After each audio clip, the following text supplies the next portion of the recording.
What's up, Pom-Pom? Just got a message from the Xianzhou Luofu. Looks like it'll conflict with our original schedule.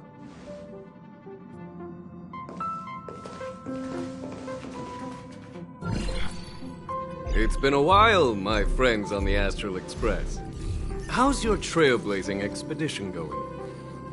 Soon, the Xianzhou Luofu will be holding the Luminary War Dance. Those who have aided the Luofu in overcoming the crisis are cherished allies of the Xianzhou. Thus, on behalf of the Seat of Divine Foresight, I'm extending an invitation to attend the ceremony. Your presence would be greatly appreciated. Well, things are getting lively. We've barely recovered from the family's Charmony Festival, and we're already being invited to another special event.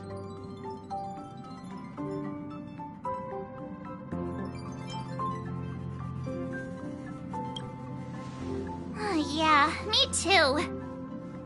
But wait, won't it look unprofessional if we attend 2 ceremonies in a row? Aren't we supposed to be focused on restoring astral charts and doing some serious scientific exploration? So we should leave March behind to take care of the Express? Hey! That's not what I meant! I'm all for some fun! I just hope there won't be any surprise party crashers, like Friday or Saturday. The Xianzhou Luofu has recently overcome a crisis. By holding the war dance, they're demonstrating to everyone that they've returned to a state of peace and safety. But that's what everyone said before we went to Penacony. You'll be totally safe under the family's protection. No need to worry. The war dance is not like the Charmony Festival with all its hidden secrets. It's just a festival to honor the Rainbow Arbiter and the Cloud Knights, who fought against the abominations of abundance and protected the Xianzhou ships. Aside from star skiff performances, it's mostly martial contests. Nothing too different from the Taiki and Roboball contest we've seen before. What do you think, Himiko? Since we've accepted Miss Black Swan's proposal, we should probably head to Amphorius for refueling. There's certainly no rush. This trailblazing expedition is quite unique, and the Express needs to be fully stocked and prepared before moving on to the next stop. With Madame Herta's help, I was planning to deliver some Leviathan fossils from Kalinga Abyss to Ron May, member 81 of the Genius Society. It could earn us some favors before we set off. However, it may take a few weeks. So that means we're not going to the Luofu. Being an adult means maintaining relationships, whether we like it or not, March. Since we've been invited, it's only right for the Astral Express to attend the ceremony. So here's the plan. Pom-Pom will take everyone to the Xianzhou Luofu. Mr. Yang and I will meet up with Ron May and fulfill our promise. Meanwhile, you, March, and Don Hung will represent the Express and attend the war dance. What do you two think?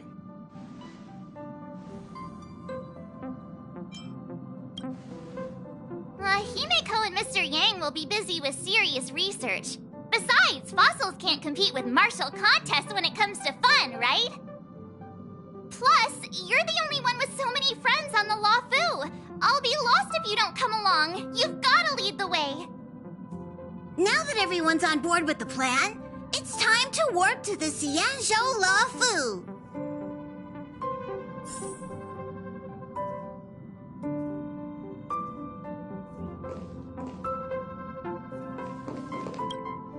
Kalinga Abyss. What does she expect to find there? Current research on the Leviathan merely proves how little we know about such life forms. That's why geniuses are interested in that field. Science is all about uncovering the unknown.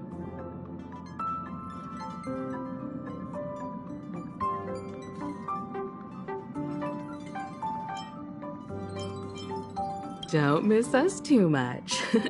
If I stumble upon some cool Leviathan fossils, I'll bring a few back as souvenirs for you.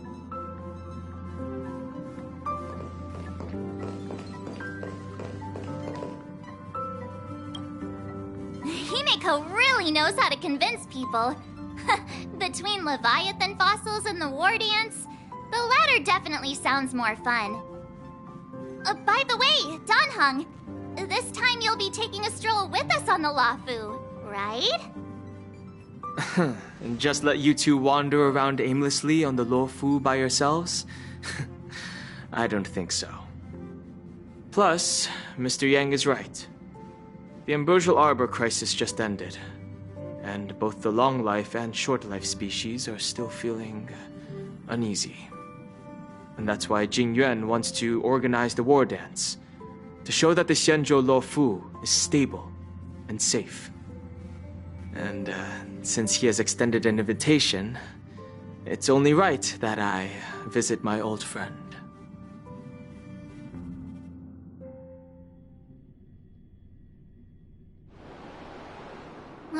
Coming back to this place brings back so many memories, you know?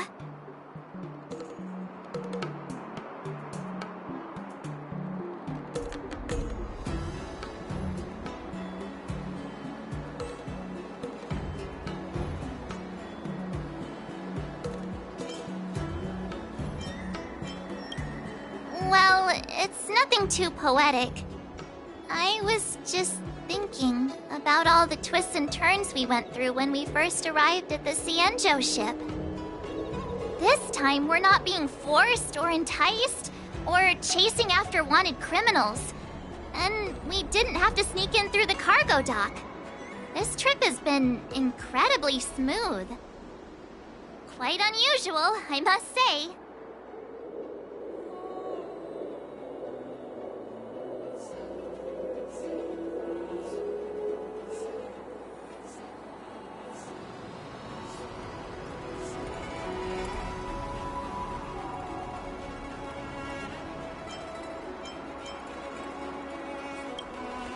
Such is the fate of us nameless, I suppose.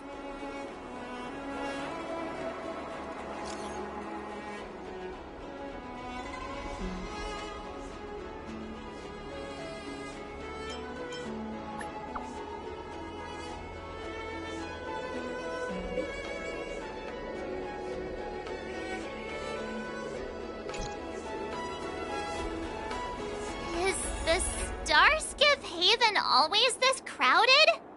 Oh, there's so many people here. I can barely hear anything. Yanqing said General Jing Yuan sent him to welcome us. But where is he? Hey, you guys! Hold on a moment. Did they just call us? Look at their outfits. They're from Penacony, right? Are you familiar with the Xianzhou Luofu? We know a little bit about it. What do you need? We are from Penacony. Maybe you've heard of it. We came to this ship to gather interesting materials for making dream bubbles. Oh, we just left there. Oh, talk about coincidence. That's great. Do you know any must-see attractions on the Luofu?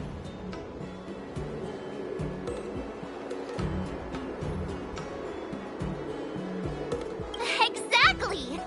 We're Xianzhou experts. Most of the tourists around at the moment are here to attend the war dance. And that's why we're here too. Yeah, we know about that ceremony. But isn't the fighting ring still closed? I've heard the ring was actually converted from a huge decommissioned Luofu fighter jet.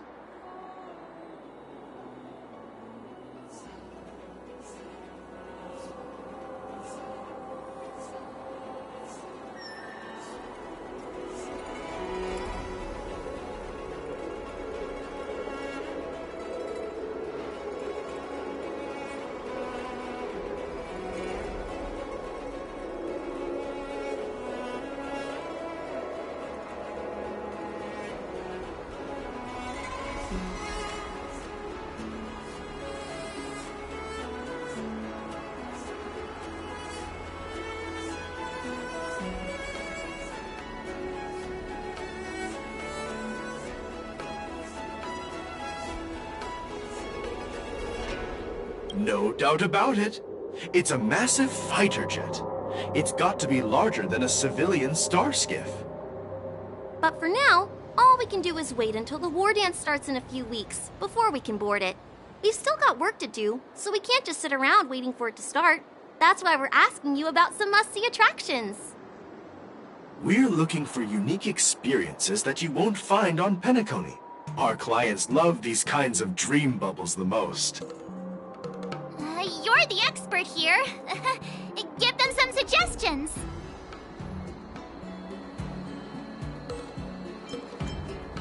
That's indeed a good idea.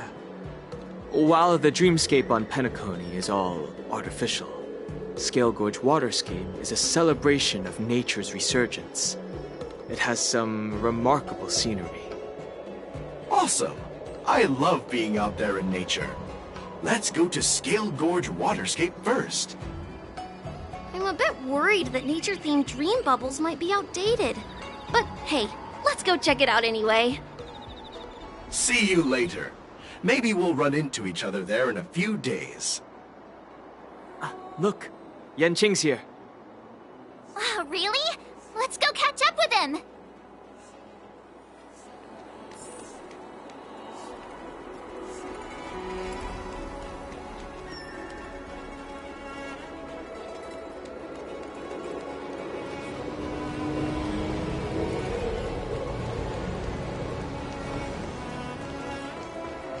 There you are!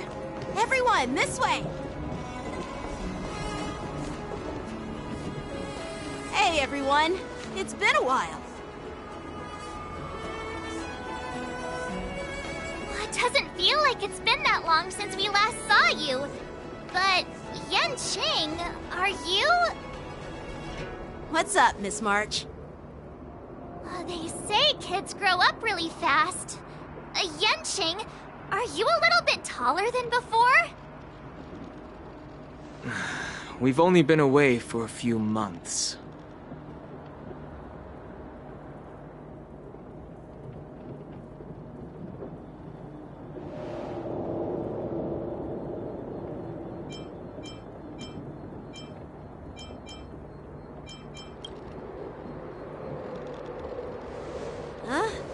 What are you doing? Sorry, but after our previous adventures, I've become suspicious of whoever greets us first. Do you have to be suspicious around me too? You know, the last time we came to the Xianzhou, the first person who greeted us was... I get it. Better safe than sorry. Seriously, I've never seen the Luofu so lively before. I was a bit worried that holding the war dance right after the Ambrosial Arbor crisis might be too soon. But seeing the bustling Starskiff Haven, I understand why General Jing Yuan chose this timing. Yep. There's people from other delves and travelers like you three who've come from afar. With the war dance coming up, there's a huge number of visitors pouring into the Starskiff Haven. The Cloud Knights are working hard to keep the security tight. The General said this ceremony would help the Xianzhou Luofu recover from the crisis. It's a way to showcase our martial spirit, reassure people, boost morale, and attract visitors from other planets to promote trade and peace. By the way, the Xianzhou Alliance places great importance on this ceremony too. The Xianzhou ships, the Zhuming and the Yaoqing, have both sent messengers to offer their blessings. Yeah, the Xianzhou Yaoqing is a major force in hunting down abominations, and is always engaged in conflicts across the cosmos. Although it's a member of the Xianzhou Alliance, I don't know much about it. But Madame Yukong from the Skyfaring Commission mentioned that the Yaoqing always sends back reports of great victories, which is quite impressive. I heard General Fei Xiao of the Yaoqing is a young and dauntless lady. My peers say that she's like a goddess of war, capable of crushing dozens of abominations with a single punch. I wonder if it's true. If only I could witness her prowess with my own eyes. By the way, Yanqing, Where are we headed next? I'm sorry for talking your ear off. The General wants to catch up with you at the Palace of Astrum. He's been eager to hear about how the Express has been doing. It's funny how he tries to act all mature, but whenever it comes to something he's interested in, you can really see his childish side.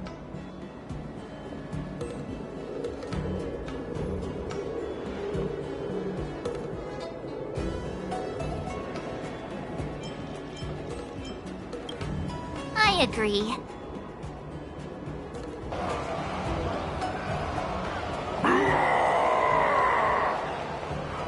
All units, assemble quickly! Get ready to protect the crowd! I just mentioned security, and now all of a sudden something's gone wrong. Excuse me, I need to go check out the situation.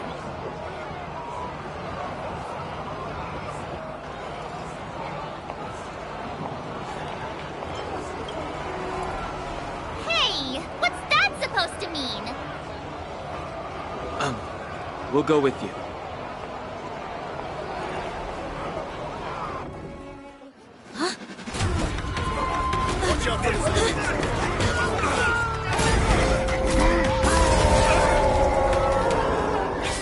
Protect the civilians. I'll deal with him.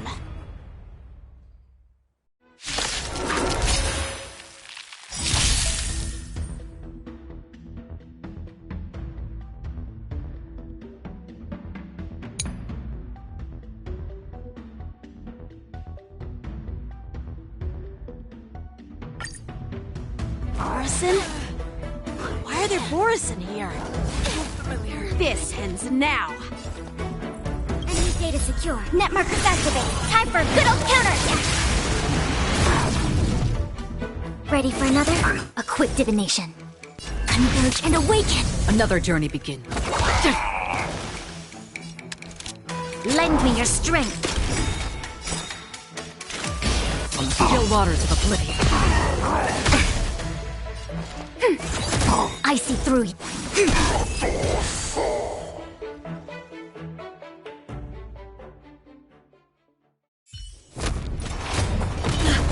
Not good.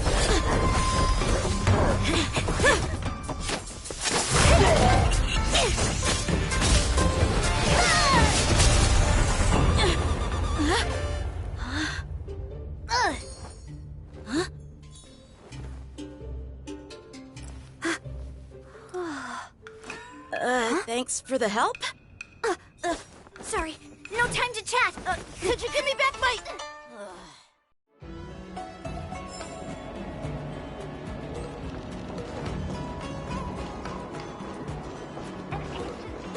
Wait!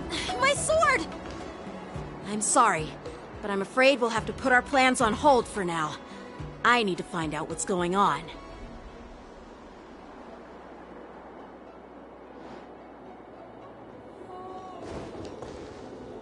While we appreciate your rescue, my Xianzhou friends, don't you think it's a bit too much to detain us and our cargo? Sorry, but we've been ordered to detain you and your cargo for inspection until we figure out the source of the attack. Once we're done with the formalities, we'll let you and your cargo go. Oh, but this shipment isn't even meant for the Luofu. And it's IPC's patented technology. Who do you think you are to conduct an inspection? According to the protocol, all cargo arriving on the Luofu must go through inspection. Oh, but we didn't officially enter your dock at all. We just sought refuge in your dock because we were attacked by the Borisons. Looks like this argument could go on forever. Let's not get involved in a heated dispute that won't lead to a resolution.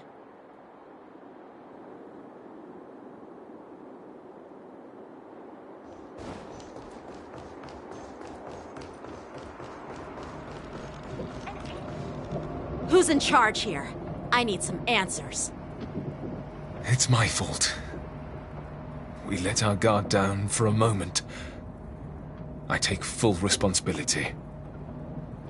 With the war dance approaching, safety should be a top priority. Now, tell me, how did Borison prisoners end up in Starskiff Haven?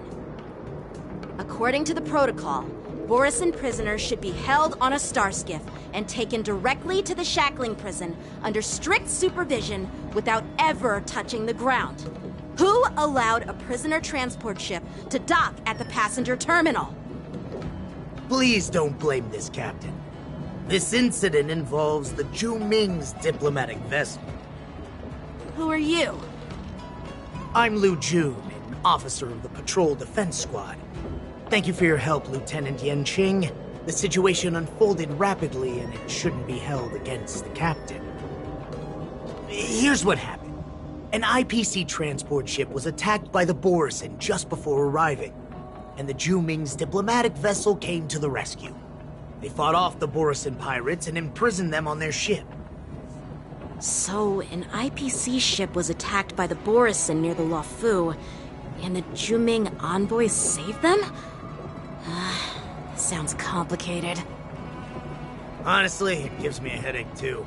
The Zhu Ming diplomatic ship, adhering to standard procedure, docked at the passenger terminal to hand these criminals over to the Luofu. You know, with all the outsiders flooding onto the Luofu, the star skiff lanes are under immense pressure. The Borisin desperados decided to put up a fight before the prisoner transport star skiff could get there. And that's what you just witnessed. We'll make sure these prisoners are sent to the shackling prison as soon as possible. I see. It's an unusual situation indeed. I'll report it to the security department of the Realm Keeping Commission and ask for their cooperation in handling the aftermath.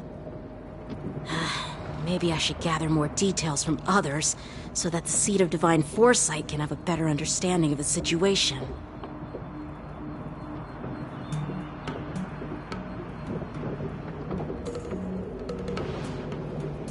Oh, you look much maturer now, Yanqing. Please don't tease me, Miss March. The situation on the Xianzhou before the war dance is like a calm lake that can be disturbed by even the smallest pebble, capable of generating far-reaching ripples with even the slightest disturbance. What are those people? I mean, those monsters we just dealt with?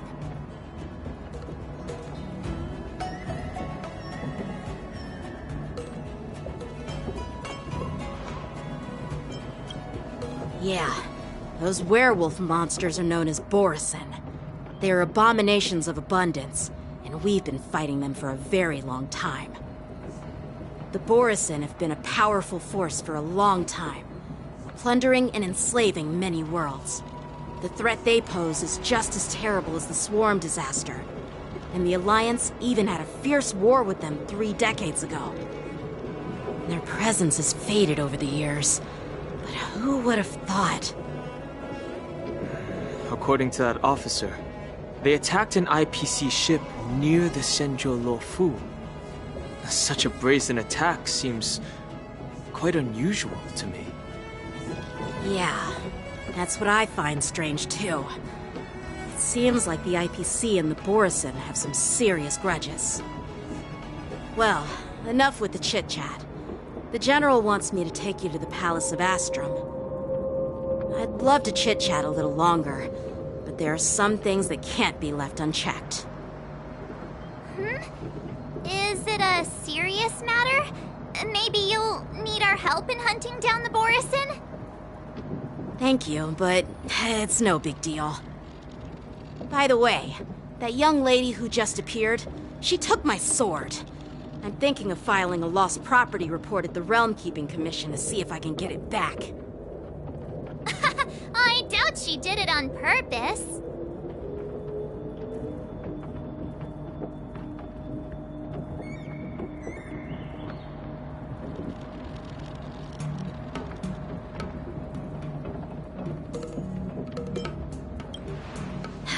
Don't remind me.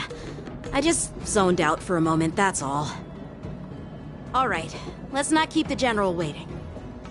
Don't worry. There aren't many people out there with that kind of talent. It shouldn't be too hard to find her.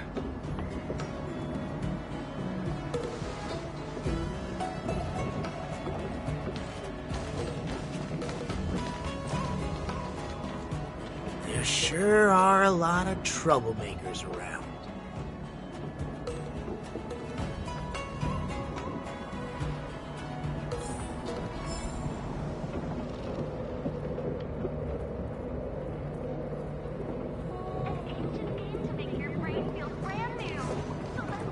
Success and failure.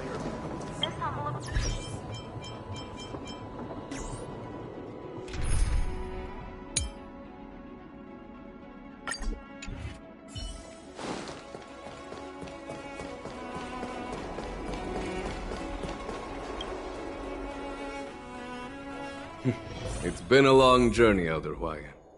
Thank you for your presence. Don't mention it. Thank you for taking the time to welcome me.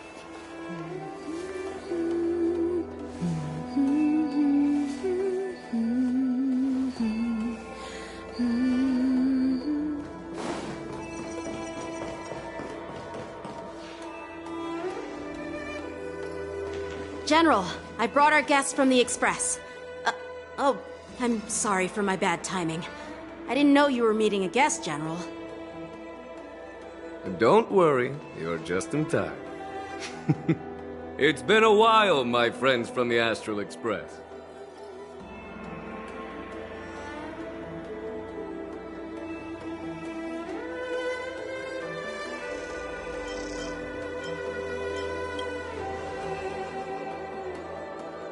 Sure, how couldn't I have?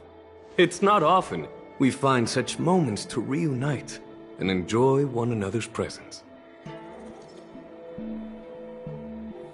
Since when did she and General Qing Yuan become such good buddies, Dan Heng? They seem to be having a great time. A lot must have happened without our knowledge.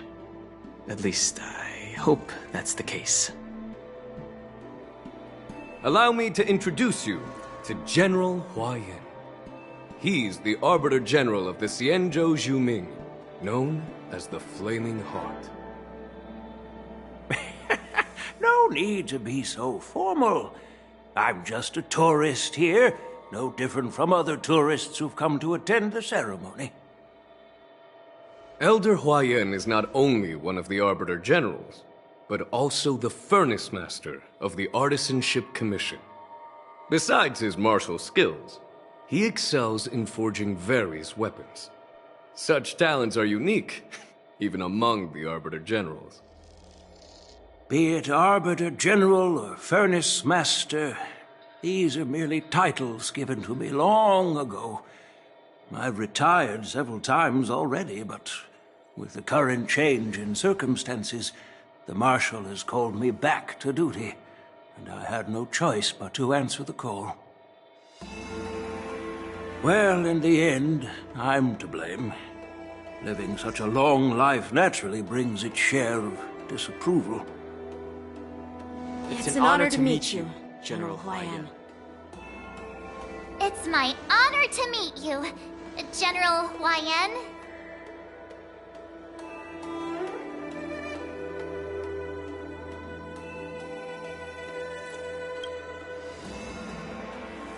No need to be all formal.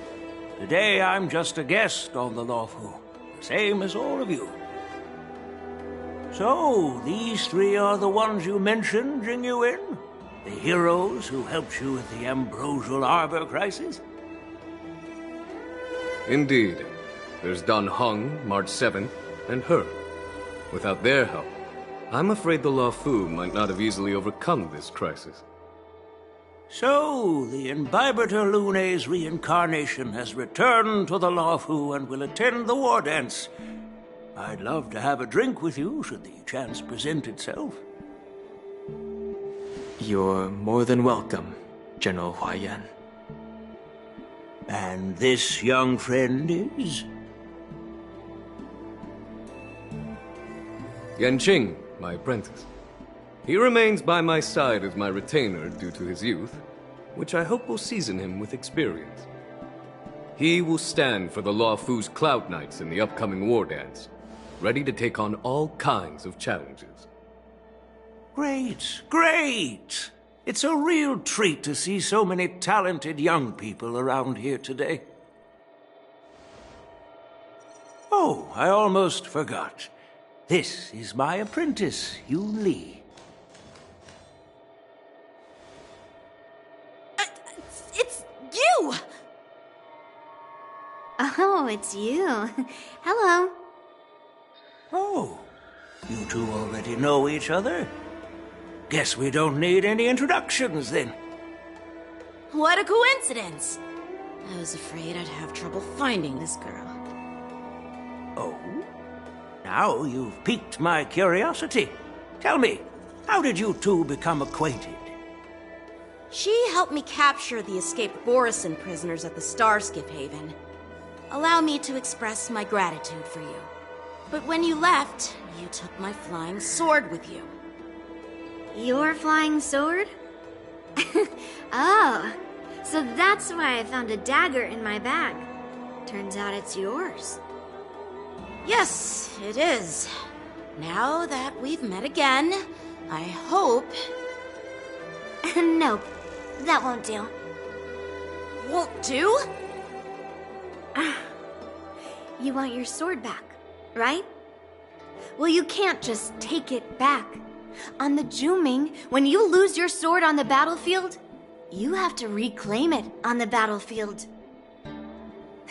As for this little sword, it was supposed to strike that escaped Borison prisoner. But unfortunately, its owner's agitated state caused it to fly off like a kite with a broken string, and it missed its target. By the way, if I hadn't caught it and helped it hit its mark, that Borison prisoner would have gotten away. Hold on a sec, Yoon Lee. You took my sword without even asking, and now you're refusing to give it back? So much for Luofu swordmasters. What did you just say? If you just stepped up and took your sword back from me fair and square, I would have totally respected you. But nope, you tried to play it down, expecting me to just hand it back to you like it's nothing. In front of everyone. With all due respect, you don't honor your sword, so you don't deserve it. Hasn't anyone told you that taking without asking is stealing? If you want to settle this with swords, fine. Let's have a one-on-one duel right now. Yang Qing. Well, that's more like it. Just be careful, because I'm not as easy to handle as the Borison. You two, be quiet and apologize to Yan Qing. Hey! Whose side are you on, Grandpa? I don't take sides. It's a small misunderstanding, and an apology would be too much.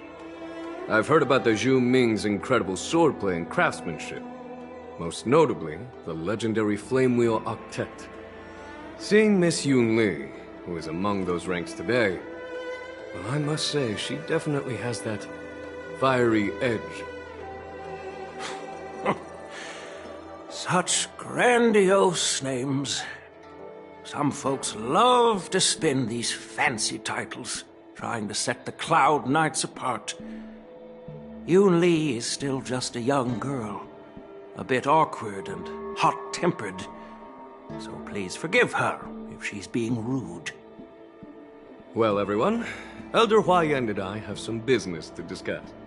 For now, Yang Qing, why don't you entertain our guests and take Miss Yoon Lee to the inn? I'll find another chance to talk with you all. I'd like to express my gratitude to the Astral Express for helping the Luofu during the crisis. That's so kind of you. I mean, you've already thanked us so many times. Please forgive me for coming at an inconvenient time. You needn't apologize, General Huayan. All right, Yoon Lee. Take this opportunity to clear things up with Yan Qing. Yeah. It's better to make friends than enemies. But I won't be heading to the inn just yet. I want to visit Lingsha. She just arrived in the Luofu and could use some help settling in. Yangqing, once you've helped our guests get settled, go to the Artisanship Commission for me. I've heard about the attack and the detainment of the IPC ship. Qingzu sent word that the IPC members are protesting and wish to have their cargo back. See if you can calm them down. Don't get aggressive. Just make it clear that the Xianzhou Luofu has no intention of violating their rights. I'm on it.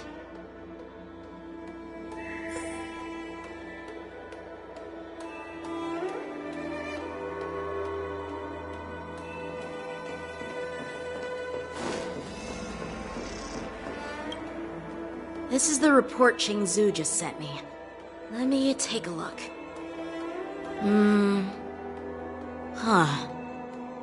Looks like the General has given me a tough challenge. He wants me to try and help put the IPC's mind at ease. Well, it's not exactly a test. As Cloud Knight officers, we not only learn the art of war and martial arts, but also occasionally have to handle diplomatic disputes. It's just, talking things out isn't as straightforward as duking it out with weapons on the battlefield. This is especially true when you're up against the IPC, with their non-stop corporate babble. Well, let's not worry about that for now. Shall I take you to the inn?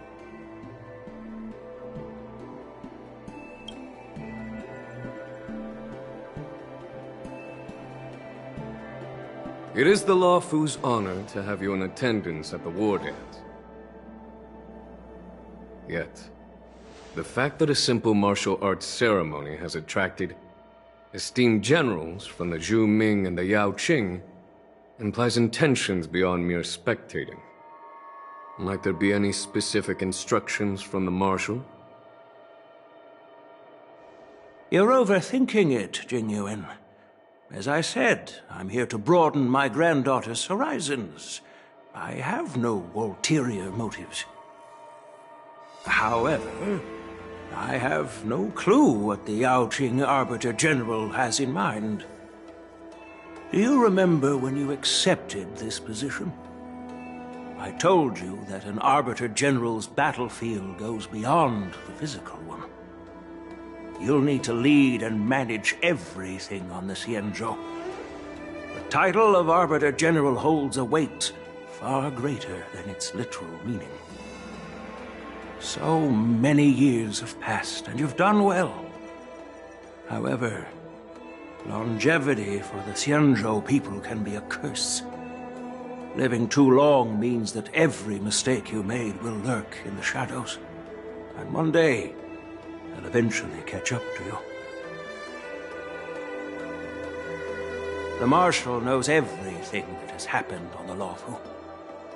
As for the Merlin's Claw of the Yao Qing, she has come specifically for you. Speaking of which, why hasn't she arrived yet? They say the Merlin's Claw strikes like lightning. Being late isn't her style. That's not true, General Huaiyan. She's been here a while, but I'm sure you've heard of her unbridled nature. As soon as she disembarked from the star skiff, she mentioned having something to attend to and simply disappeared. You must be the messengers from the Xianzhou Yao Qing, I assume. We are Jiaoqiu and Moza, retainers of the Merlin's Claw. It's an honor to meet you in person, Arbiter Generals. Now this is interesting. A guest who doesn't come to visit but sends a message instead. What does she mean? Tell me, what could be more important to her than coming here? Master heard about a spectacular view in Scale Gorge Waterscape. I believe she went there to enjoy it. A spectacular view? Ha! Did you hear that, Jingyuan? This person is being sarcastic. Please do not misunderstand me, General Huaiyan. I was simply stating the truth. Master thought it would be inappropriate to keep you waiting, so she sent us here. Once she's finished with admiring the scenery, she'll personally come and apologize to the both of you.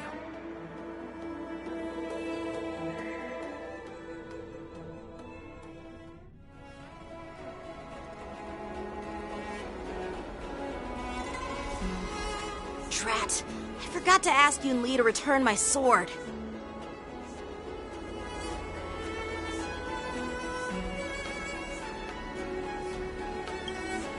No need to bother.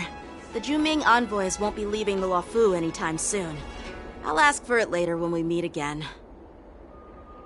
By the way, I don't know if it's just me, but the general seemed a little reserved.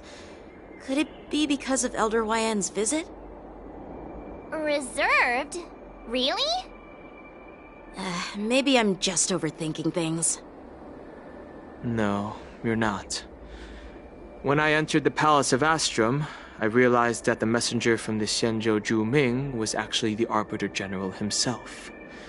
So, the messenger from the Xianzhou Yaoqing must be the Merlin's Claw herself, I presume. That's right. Well, that's what makes this entire thing so unusual. What's so unusual about it? They simply received an invitation from Jing Yuan, just like the crew, right? The war dance is just a small festival. And now we have 2 Arbiter Generals from other Xianzhou ships here. I'm afraid they're here for something more. Maybe they've come to hold Jing Yuan accountable for the Ambrosial Arbor crisis? Hold him accountable? Come on, didn't the Luofu fall victim to the disciples of Sanctus Medicus and the Antimatter Legion? Why would they blame the victim? Donshu's rebellion and Ventilia's scheming are merely one side of the story to the other Arbiter Generals of the Alliance. Only a single piece of incontrovertible evidence remains, creating an endless source of potential complications. The Ambrosial Arbor. Yes. It's undeniable that the plague mark, which was subdued by the Xianzhou Luofu, has resurfaced. But was it really a conspiracy instigated by the Antimatter Legion? Or does it indicate a traitorous intent from within the Luofu, implicating Jing Yuan himself? Once the spark of suspicion is kindled, it proves hard to extinguish.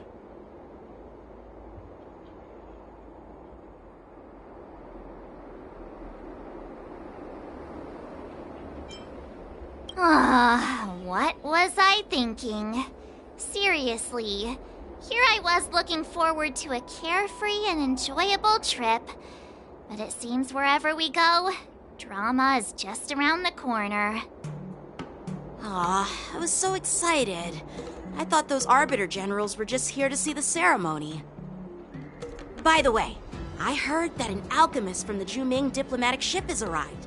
And rumors say that she's to be the new Cauldron Master of the Alchemy Commission on the Luofu. An alchemist from the Juming serving as the Cauldron Master on the Luofu? While it's not unheard of, the timing itself... Thanks to your words, Mr. Danheng. Now I finally see the underlying tensions. The General is under tremendous pressure right now, but I was completely oblivious to his troubles. How naive of me. Come on, don't think like that. Leave the adult matters to the adults. Even if you wanted to do something for the General, it's not like you can do anything. Did I say something wrong? Again? Miss March is right. I don't have the skills to share the General's burdens at the moment. Still, I'll do my best to follow his instructions. Let's go. Once I've taken you to your accommodations, I need to go to the Artisanship Commission to handle the IPC's protest. He looks like he has a lot on his mind. We can't just let him go alone. Why don't we accompany you to the Artisanship Commission? This is too much trouble. While I appreciate your kindness, dealing with the IPC's workers could be tricky. I'm afraid this will cause trouble for the Express. No worries. We're pretty experienced in dealing with the IPC. You've heard of the 10 Stone Hearts? We've dealt with quite a few of them, right?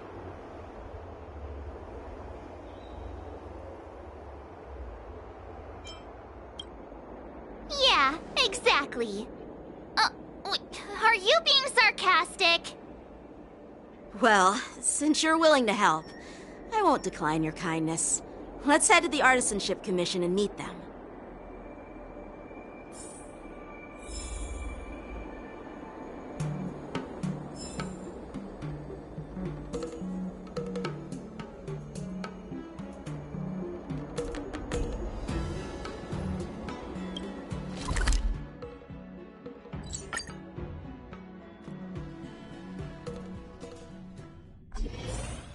Can I really reason with you Xianzhou people?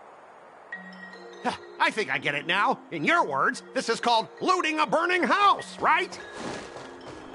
But I am trying to reason with you here. That toxic voice sounds familiar. Haven't I heard it before in Aurum Alley? You know what? This isn't my first time dealing with the Skyfaring Commission. I can handle your unreasonable ways. But straight up snatching IPC cargo, isn't that going a bit too far? Just as I've said it many times already. Once we've inspected the cargo and completed the security check, you can be on your way. Is there something wrong with your ears, or is it just your brain? I'm hearing you loud and clear. I'm thinking clear. And my answer is crystal clear. Not a chance. Keep detaining my cargo and I'll file a complaint directly with your general.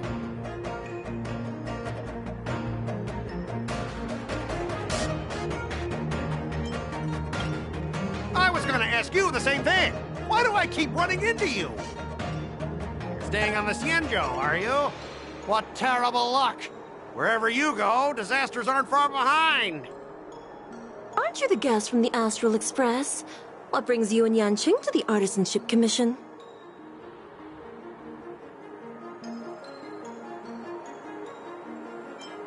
Trouble caused by the IPC? I'd say it's caused by the Skyfaring Commission. Looks like you've met this IPC worker before. I'm not sure if that's a good or a bad thing. I was sent here to deal with the IPC protest, Miss Shikui. What's going on here? As you know, this IPC transport ship was attacked by the Borisin and rescued by the Juming's diplomatic ship. Then the Cloud Knights were instructed to bring it back to the dock for repairs and inspections. And this is Mr. Scott, the person in charge of this transport ship. So, you're Scott. I've heard her mention you. Weren't you kicked off the Luofu before? Why did you come back? Like I wanted to come back. I thought I'd just dock at the harbor for repairs and leave this forsaken place for good. Little did I know, as soon as the ship entered the harbor, a bunch of Cloud Knights showed up and snatched all our cargo from the hold. What do you mean by snatched? I've told you 1,000,000 times. It's a security check. Then why did you bring the cargo to the Artisanship Commission? You even brought in some shady craftsmen. It's obvious you're trying to steal the IPC's patented technology! Listen here. Firstly, the Skyfaring Commission detected dangerous items that could possibly be weapons in your cargo hold. That's why they called me here, to double-check. Secondly, where the heck did you get the idea that I'm a shady craftsman? Even if there are dangerous items, what do they have to do with you? It's not even being shipped to the Luofu. We'll just fix the ship and be on our way. We won't unload our cargo here. But you'll have to stay in the port for several days before your ship is repaired and you can take off again. How can we just leave unchecked items sitting here? I understand, but we don't need to disassemble the cargo if it's just a security check, right?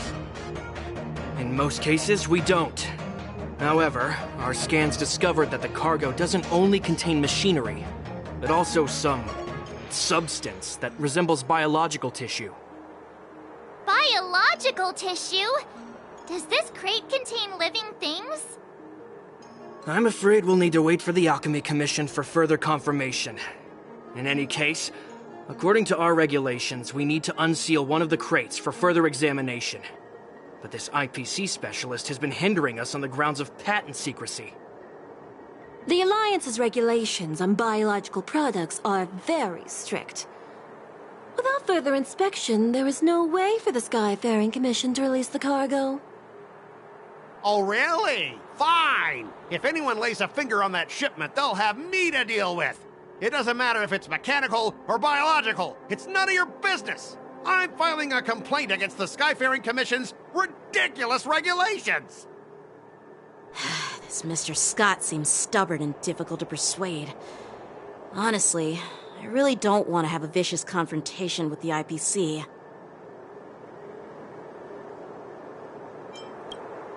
I heard how you helped Aramali. The IPC representative back then was Mr. Scott, right? Since you've dealt with him before, it looks like I'll have to rely on you again. What are you guys whispering about over there? Just hurry up and give us back our cargo.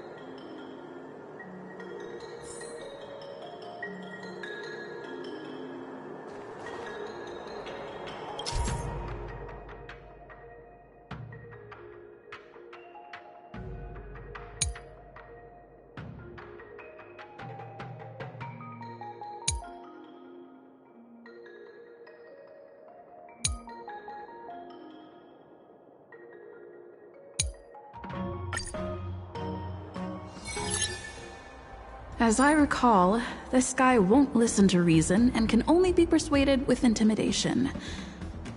But he does seem to follow rules to some extent. Let's use that against him. Speaking of regulations, we have our own laws and regulations too.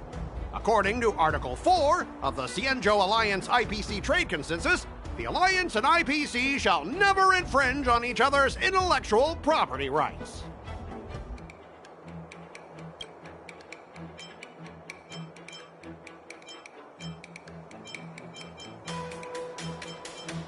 The Alliance can sign a non-disclosure agreement with you. That way, you won't have to worry about any infringements, right? We can sign a mutually acceptable non-disclosure agreement in accordance with the IPC's rules. Well, that makes sense, but how can we trust you to honor the terms? Even if we set aside the secrecy of intellectual property, these prototypes built by the Intelligentsia Guild are incredibly valuable, beyond your wildest imagination. If anything goes wrong, you won't be able to pay for it even with your lives.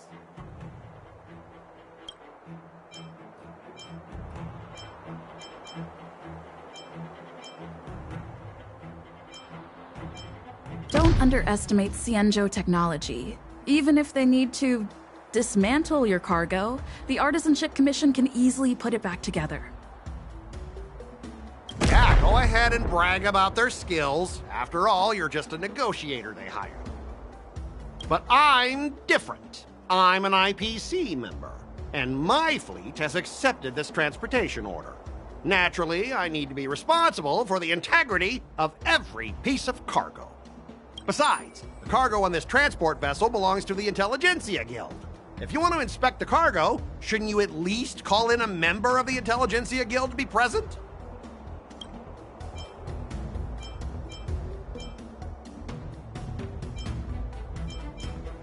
I'm pretty tight with Dr. Ratio from the Intelligentsia Guild.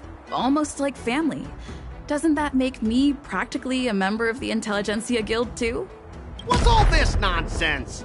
Even if you were married to him, you still couldn't represent the Intelligentsia Guild.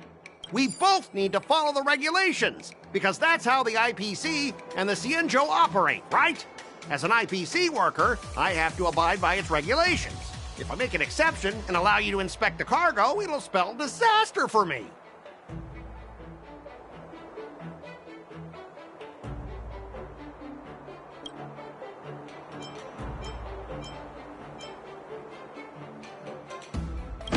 understand that you're trying to stick to the IPC regulations, and that's commendable, Mr. Scott. But what you fail to see is that this argument is tarnishing the IPC's reputation on the Xianzhou. If this conflict with the Skyfaring Commission escalates, it won't just make things difficult for your business, but it'll also have an impact on your career down the line. Of course, I never wanted conflict with the Xianzhou. Like I said, all I wanted was to retrieve the cargo and be done with it, but they just refused to let us go. Well, you guys sure know how to argue your case.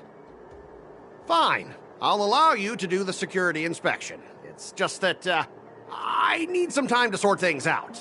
This is a big deal. Let me talk to headquarters first. So, Mr. Scott, are you just stalling for time and planning to leave the Xianzhou as soon as your ship is repaired? To avoid the Skyfaring Commission's inspection? Well, IPC staff are free to come and go, as long as they don't break any laws. Yeah, you've got some insight there. Who are you again?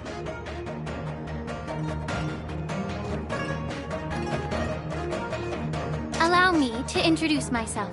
I'm Ling Shao, Cauldron Master and head of the Alchemy Commission on the Luofu.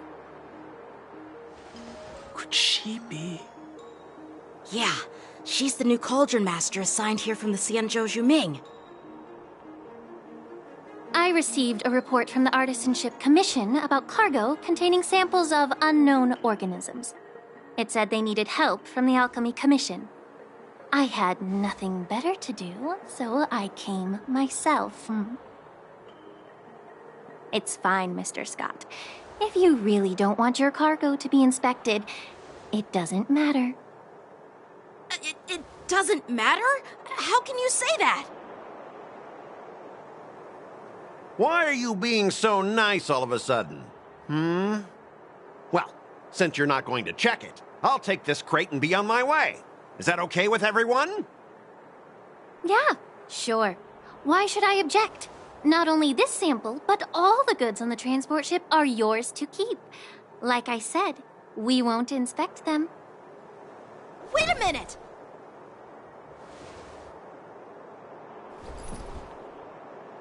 Well, that's more like it. If only the young displayed a more reasonable attitude, we could have sidestepped that altercation just now. Our ship will leave in a few days once the engines are repaired. Your ship can leave whenever you want, but I'm afraid I can't say the same for your cargo. According to the import and export regulation signed between the Xianzhou and IPC, all biological shipments can only leave the port when they have confirmed to be of no threat, or when all biological activity expires. Since we can't determine if your shipment is safe for the environment, I guess we'll have to wait for its biological activity to expire. Let me check the previous cases. Normally, it'll only take around 47 star calendar years. Only 47 years? Why so surprised? You're still young and full of energy.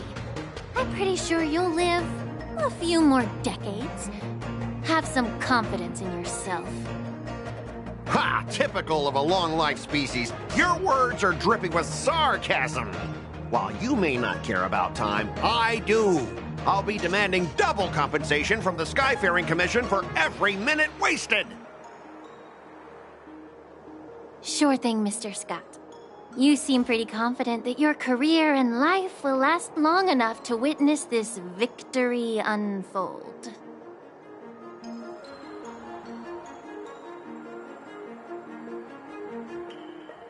Step aside, guys. Let them do the inspection. But, Mr. Scott... Come on, we're already in enough trouble. Just let them do the security inspection. And if needed, I can always grovel before the Intelligentsia Guild later. I'm just using my head for what it's apparently good for, right?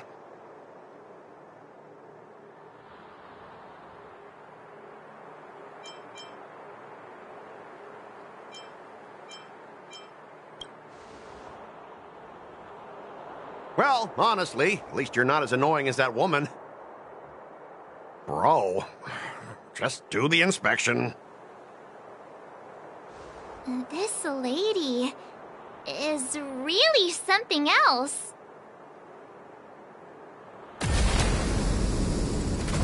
Is this the IPC product? Listen up. Any damages caused by inspections will be filed with the IPC.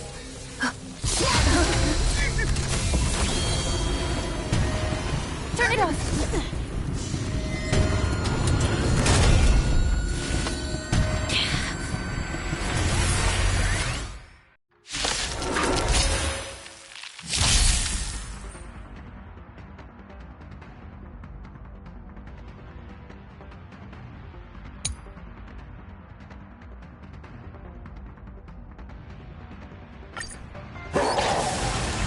Oh, how unexpected.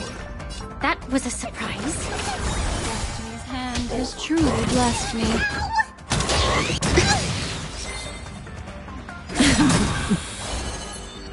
Ill fate descends! Some value as existence is unity. Fiends or devils, I'll crush them all! Memories are beneath the waters lies an endless abyss! Good times never last. Time to say bye. Boom. Get that! Relax.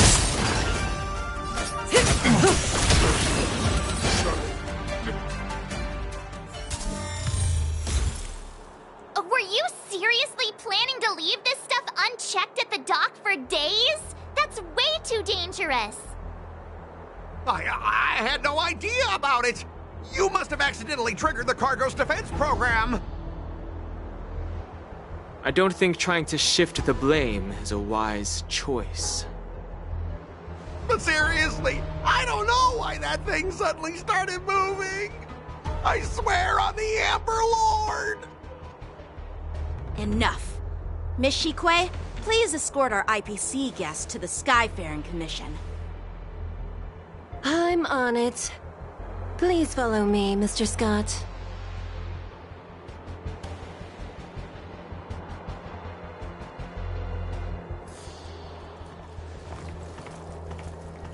Gentlemen, our preliminary inspection shows that there is indeed hidden biological tissues inside. Just like the craftsman feared. I can't even tell if it's ingenium or biological in nature.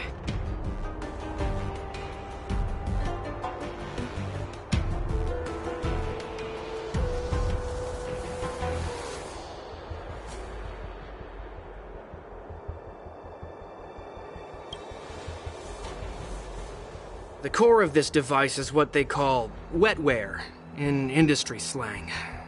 To put it simply, this machine operates with a kind of biological nerve as its control center. I'll take some samples for the alchemist to analyze and figure out where the biological tissue comes from. Why would the Intelligentsia Guild use such unethical technology? Perhaps they're trying to create a new weapon? Whatever the reason is, it's probably why the Borisin attacked the ship. No wonder the IPC were trying to obstruct our inspection. I'll contact the Ten Lords Commission and ask the judges to come and give their final verdict on this. According to our rules, all prisoners and weapons involving dangerous creatures must be taken to the shackling prison for further sentencing. After all, it's the safest place on the Luofu. As for you, Mr. Craftsman, please go with the Cloud Knights and explain the situation to the judge.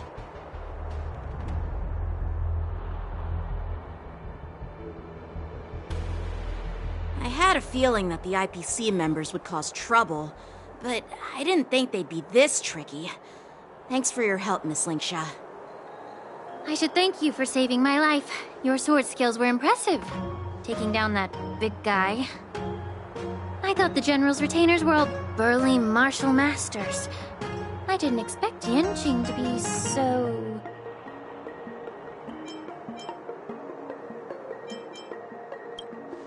Yeah, exactly. He's young, and talented. As for you, you must be the guests from the Astral Express, right? Saving the Luofu from that crisis. It's so impressive. It wasn't a big deal. Really. It's still early, so why don't we get some tea at the Alchemy Commission?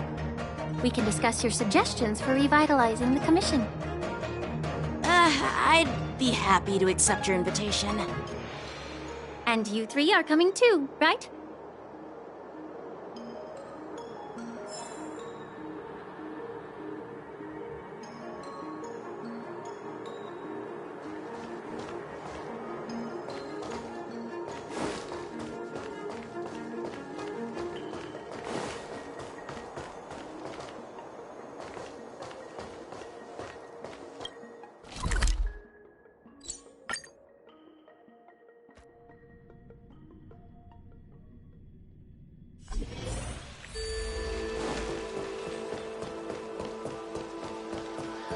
The news is spreading pretty fast. All these years, and the view at the Alchemy Commission hasn't changed a bit.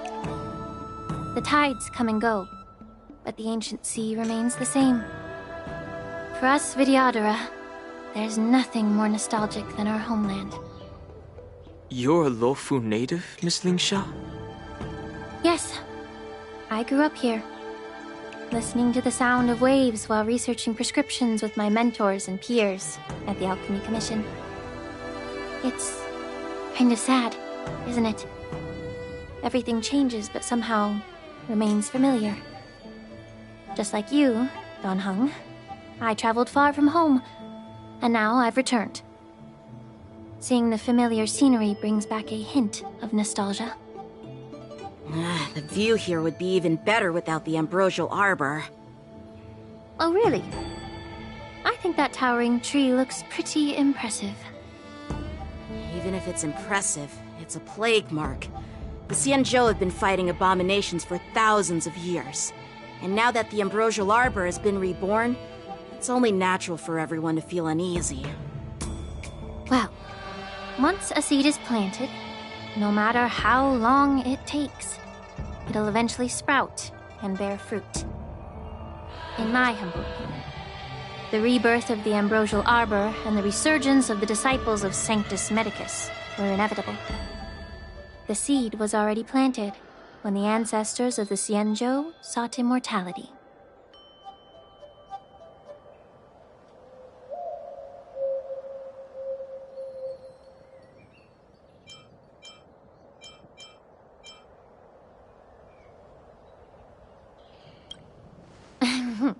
My bad. Well, since you went through the entire Ambrosial Arbor crisis firsthand, Dan Heng and Lieutenant Yanqing, I'd like to discuss something with you. What would you like to discuss, Miss Lingsha? I was lucky enough to be chosen by the Alliance to come in and clean up all the old grime in the Alchemy Commission. Honestly, the Alchemy Commission is riddled with problems and has reached a point where fixing it seems impossible. I'm looking to remedy this problem, but was wondering if you could provide any insights. Well, even though I'm a Vidyadharan like you, I'm an outsider, just like my companions here. I can't really say much about a remedy, but I do have a piece of advice, Miss Lingsha.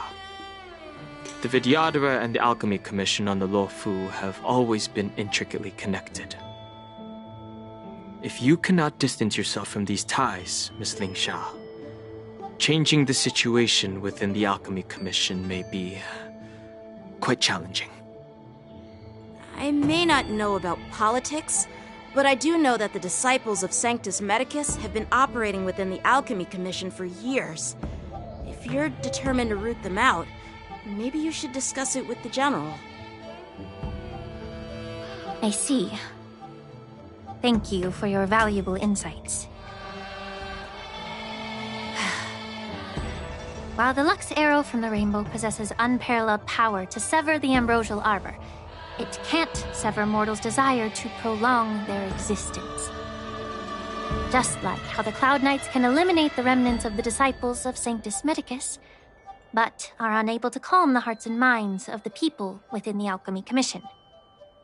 Our Xianzhou forebears knew this well, and that's why they entrusted the duty of guarding the roots of the arbor to the Vidyadhara. However, the Vidyadhara are still only mortal beings. 30 years ago, my mentor served as Alchemy Commission's Cauldron Master. She recognized the emerging undercurrents and sought to cleanse the source of the disturbance. Unfortunately, even though she was skilled in the art of healing, she didn't understand the human heart or how to eliminate the sickness lurking within the depths of the Alchemy Commission. In the end, she was framed and exiled to the Juming. I was also implicated and had to leave the Luofu. And guess who arbitrated the case and handed down the sentence? None other than General Jing Yuan himself. What? You heard it right. The ones responsible for the corruption in the Alchemy Commission are not just the remnants of the disciples of Sanctus Medicus, but even the Divine Foresight himself.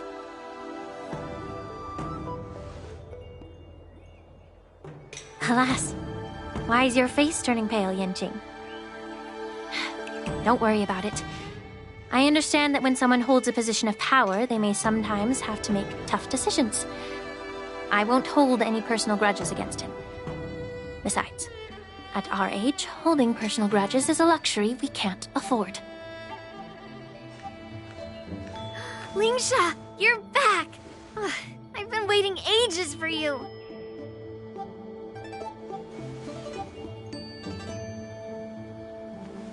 Yunli! Why aren't you with your grandpa? What brings you to the Alchemy Commission? Well, let me take this opportunity to introduce you to Yanqing. What a small world. You stole my sword! Give it back! I see. Let's skip the introduction part then. Why do I keep bumping into you? Are you stalking me or something? Of course not. Unlike you, Miss Yunli, I have important things to take care of. You, on the other hand, seem to have all the time in the world to wander around without returning my sword. Grandpa used to say that a sword reflects its master. I talked to your sword, and it told me that you've been distracted. You hesitate when you should strike, and you struggle to stay calm when your sword is unsheathed. Now that I see you again, I realize your sword was right. It wasn't me who took your sword. It was you who lost focus. Do you really expect me to believe that nonsense? I've been taking it easy on you because you're a guest from the Juming, but you're not taking the hint. Don't people from the Juming know you're supposed to return what you've borrowed? Just look at this flying sword. Even if I gave it back to you now, it'd just be taken away again in a few hours. You know the Cloud Knight saying, a Cloud Knight must never let slip their weapon, yes? Well, sure, I can give it back to you now, but on the battlefield, that's a whole different story. Oh, flying sword. Fine! You don't have to give it back, because I'll take it back myself!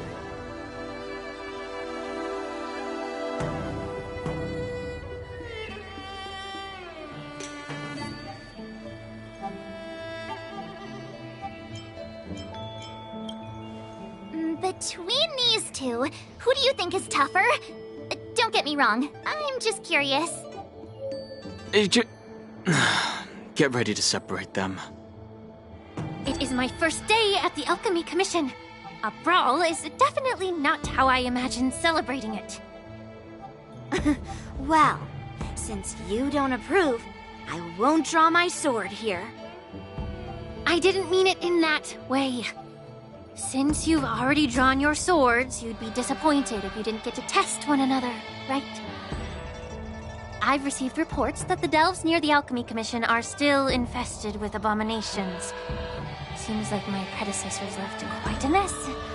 So, if you two want to determine who's better, why not focus on them instead of each other? Clearing out some abominations?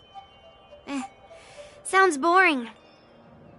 It's the Cloud Knight's duty to eliminate those abominations. You don't have to ask me twice, Miss Lingsha. I'll help you get rid of them. Oh, you think you're the only one who knows how to behave? If Lingsha needs anything, I'll gladly draw my sword and help her out. It's so heartwarming to see both of you being so sweet and caring. So then, shall we get going?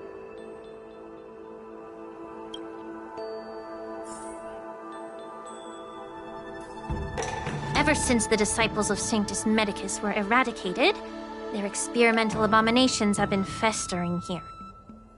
If you want a contest, I'll be the referee. The one who kills the most abominations within an hour wins.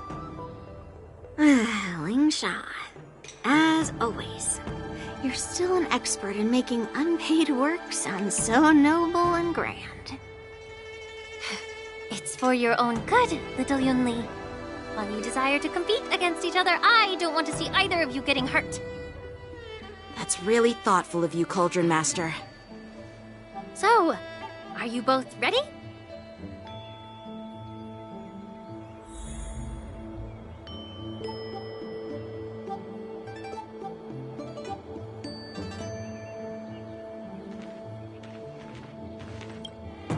Ugh. Looks like my predecessors left quite a mess. Let me say it again. The one who kills the most abominations within an hour wins. Be careful when you draw your swords, and make sure you don't hurt each other. Can we start now, Lingsha?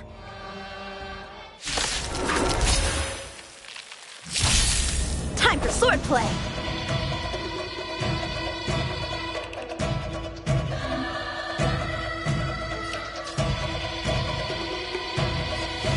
Strike with heart! Say bye to breathing.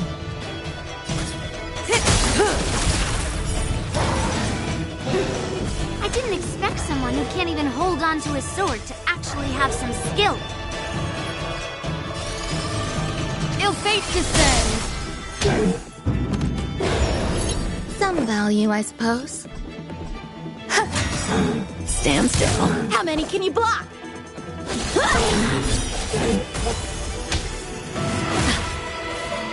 Through clouds! You've got style with those moves.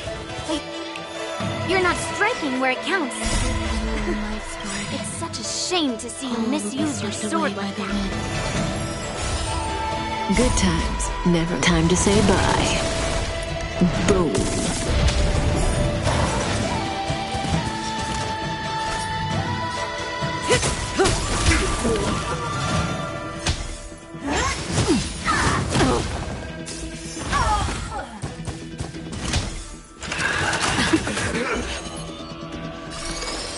Ill tidings manifest. Time for swordplay!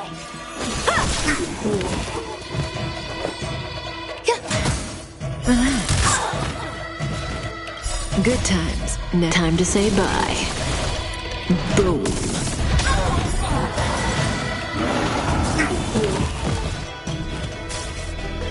Memories are ever beneath the waters lies an endless abyss.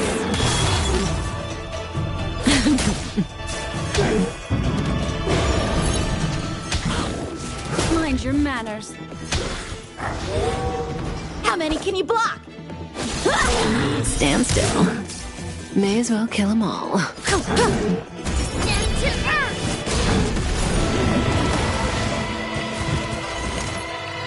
Ill fate descends.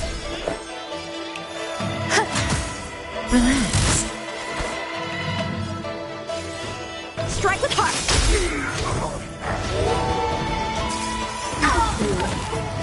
Say bye to breathing. Time for swordplay! Practice is over! Swords descend!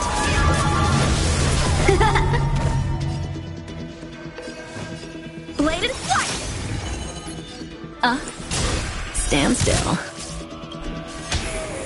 May as well kill them all.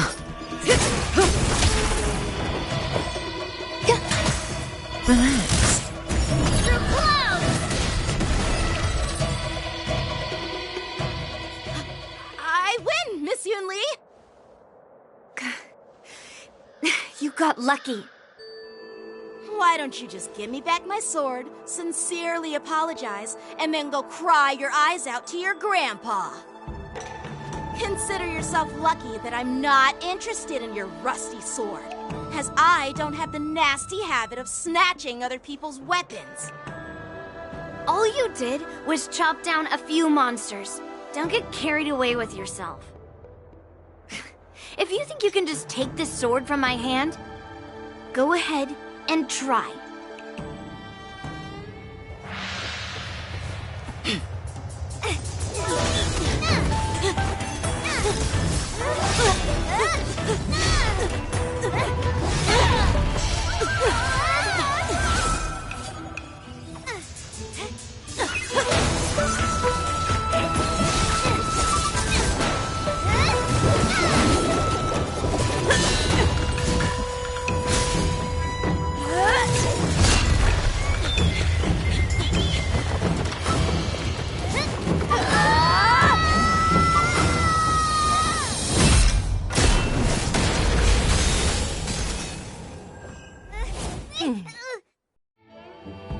Well fought, my young friends.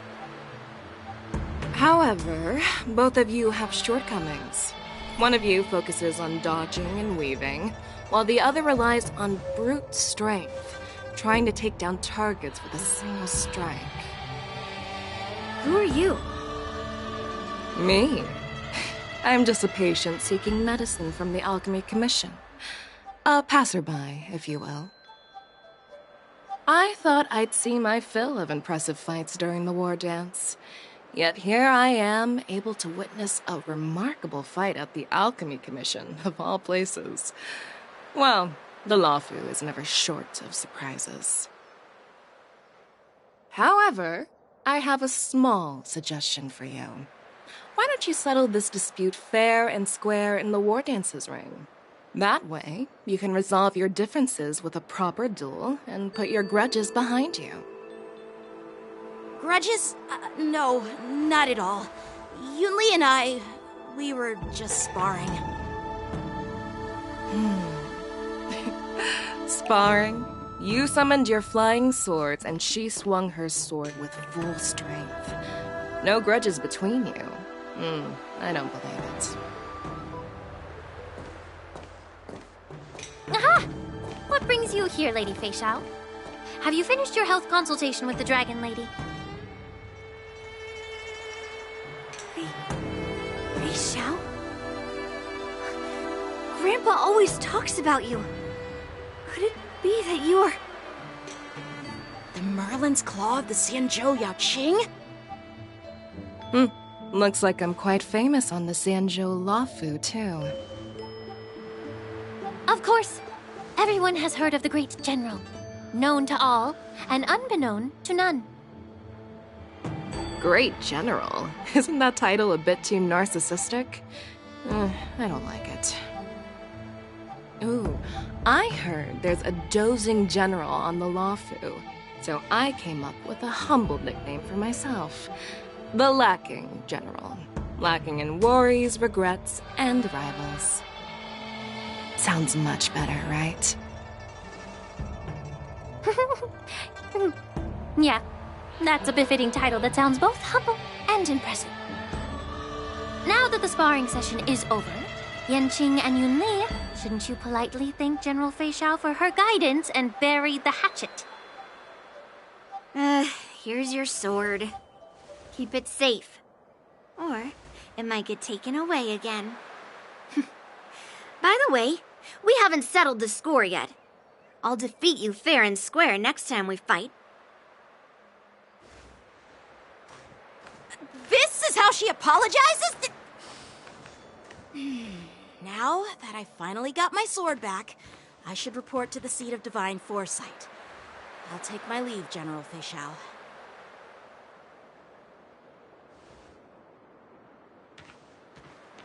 Oh, by the way, Miss Linksha, if you've got some free time, I'd like to invite you to the Seat of Divine Foresight for a chat with General Jing Yuan.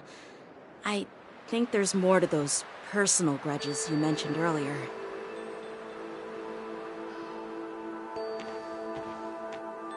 Thanks for stepping in, General Fei Shao. Otherwise, I'd have had to knock them out with my incense. Not at all. Just doing what you asked. How about we call it even as payment for the healer lady's consultation? Sorry, but even a general needs to pay their bills. We don't do credit here. And let's not forget, you'd have been waiting decades for a chance to see the Dragon Lady if it weren't for me. Well, you can always send the bill to the Seat of Divine Foresight and say it's for mentoring those kids. After all, it was quite the effort splitting them up. I nearly had to get tough.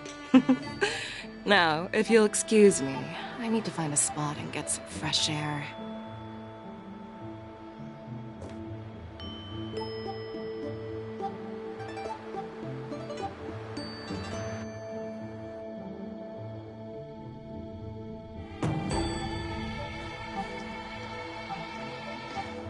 Back already? You've met with Jing Yuan and wandered around for a few hours. So, what do you think? It appears that the Divine Foresight is using this war dance as a show of strength to convince everyone that the Luofu is prospering after the Ambrosial Arbor crisis. But... I know you're going to say but, right? But the influx of people attending the war dance is like a breeding ground for disorder and rumors. One wrong move, and the Luofu could be in a world of chaos. The Cloud Knights on the streets remain vigilant, so at the very least, General Jing Yuan is aware of this. As for other matters, I'm unable to say. I'd prefer to be excused from future meetings with generals. I'm just a military healer. And now all of a sudden I'm thrust onto the center stage having cordial chats with two generals? My work doesn't lend itself to being in the limelight either.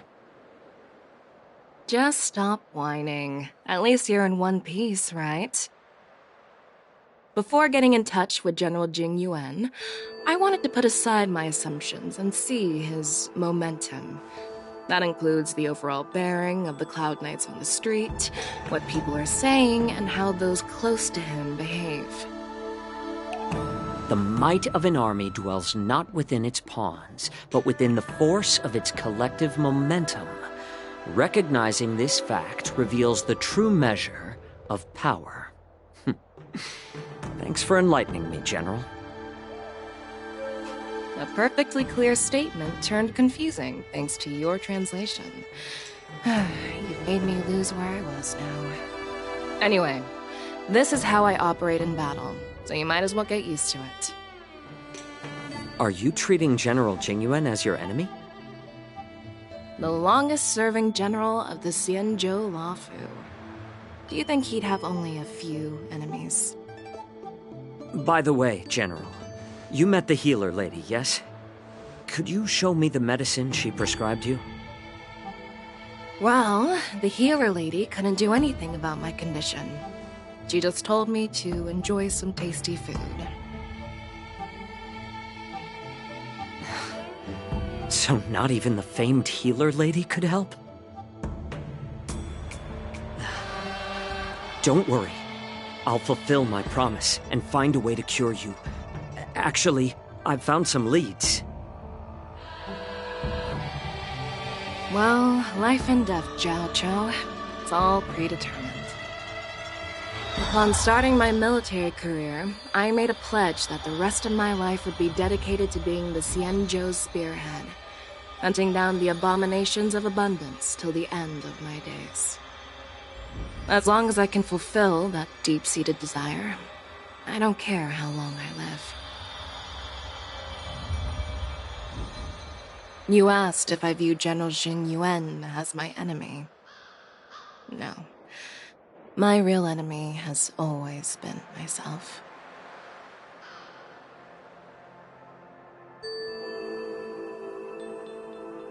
enjoy some tasty food.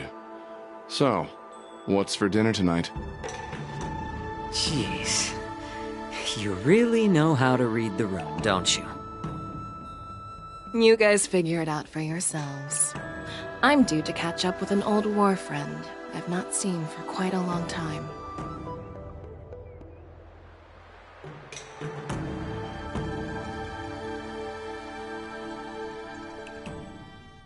Hey! Was that the Yaoqing general who just dropped in out of nowhere? Oh, she's so awesome! I mean, when Yun Li swung that massive sword, she just casually blocked her attack with ease. Mine too. Yeah. But to go up against Yun Li is quite impressive, you know? That aura of heroism and grace. It almost makes me want to learn Xianzhou swordplay.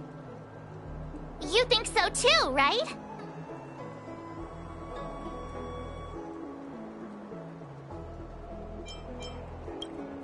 Can't you put a little more enthusiasm into it?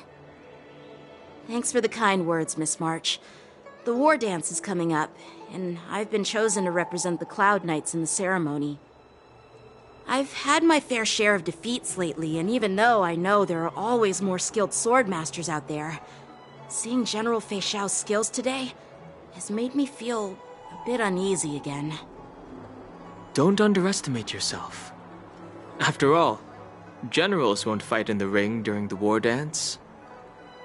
Just remember the state of mind you had when you single-handedly took on me and Blade, putting life and death aside. With that mindset, you can prevail against most challengers. I see. Thanks for the advice, Master Dan Heng.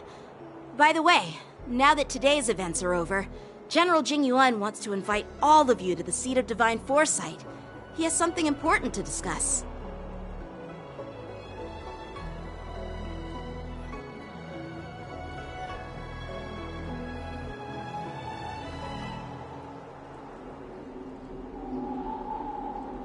I bet it's about how to deal with the generals from the Yaoqing and the Juming. I really don't want to get caught up in grown-up games so soon. I just hope Generals Fei Xiao and Huaiyan can see the truth. We don't need any more chaos on the Luofu before the war dance.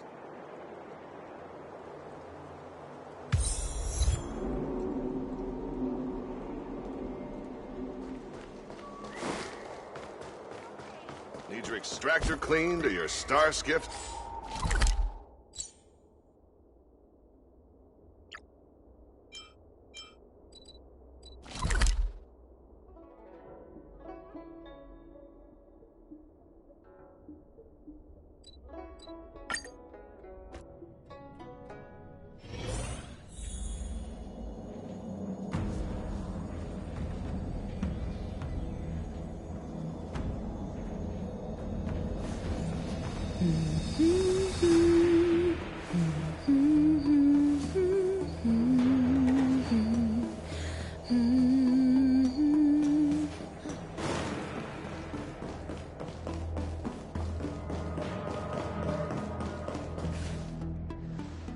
Earlier at the Palace of Astral, I introduced these guests from the Astral Express to you, Elder Huaiyan.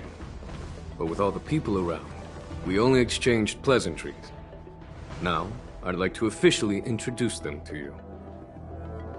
These three braved great dangers, accompanying me to perilous places, defeating the chief culprit Phantilia, and uncovering the conspiracies of the disciples of Sanctus Medicus. If you wish to know more, please, feel free to ask us.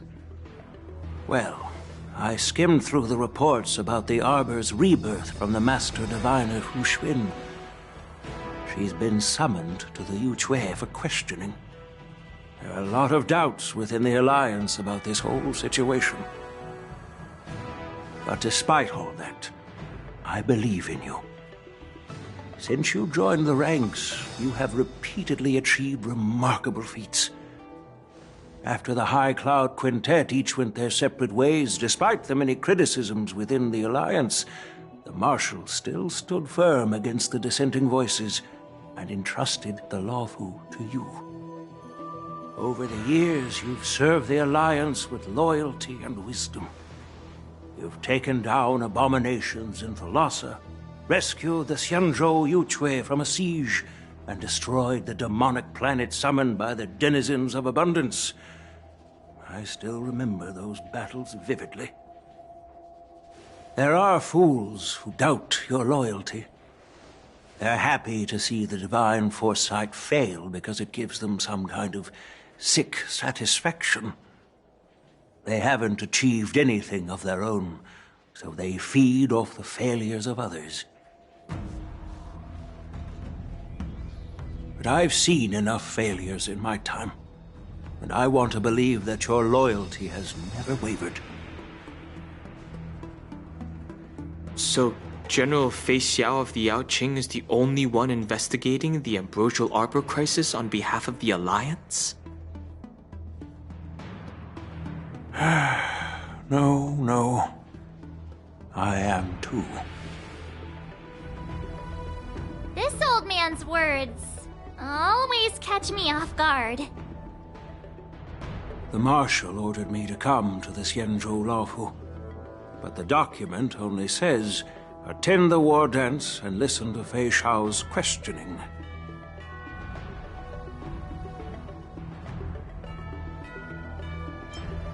No need for that. You're all important witnesses. The Marshal is well aware of Jing Yuan's purpose in holding the ceremony, and understands the situation he is facing. She mentioned it because she believes both issues are important.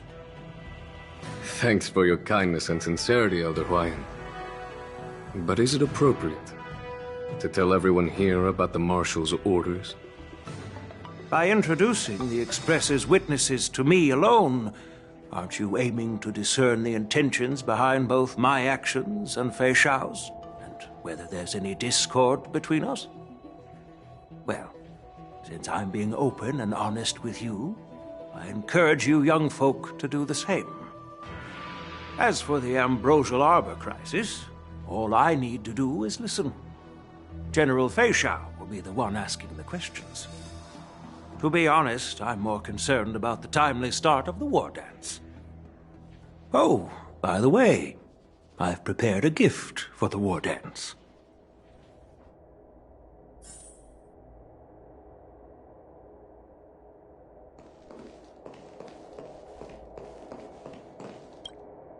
Yes, it's this case right here.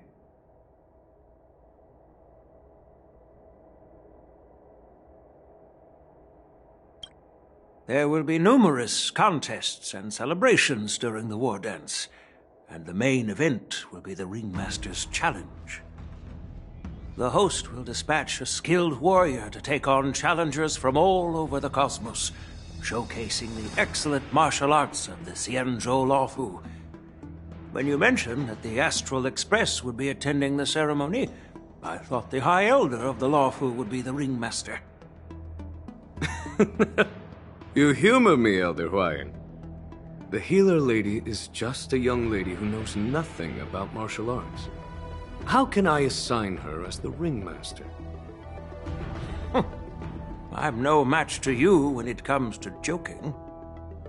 What's this box for?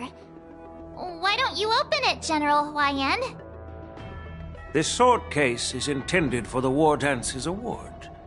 It's empty now, but in a few days, a precious sword will be delivered and stored inside. I don't mean to boast about our skills, but this sword represents the pinnacle of the Zhuming's craftsmanship. It has a legendary history, full of heroic tales from foreign lands, tales that are too detailed to be summarized in just a few words. Since the delegation delivering the sword hasn't arrived yet, I'll just leave the case here for now. I've been wondering who would be worthy of such a sword. And then it hit me. I can award it to the champion of the Ringmaster's Challenge. The ceremony's champion is sure to be a perfect match for the sword.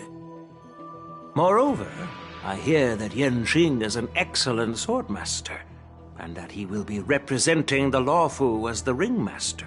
So it seems like a perfect gift for him. Thank you for your generosity, Elder Huayan. If you want to give me a sword, just say the word, Grandpa. No need to beat around the bush. You've got confidence, my girl, but I don't think you can best Yanqing. I know you're all about swords, Miss Yunli. It's just a shame that it's the sword that ultimately chooses its rightful master. Yeah, and even if someone gets their hands on such a precious sword, it'll probably end up in someone else's. The outcome of our duel at the Alchemy Commission is still up in the air. Since you're interested, why don't you represent the Xianzhou Juming and challenge me in the ring?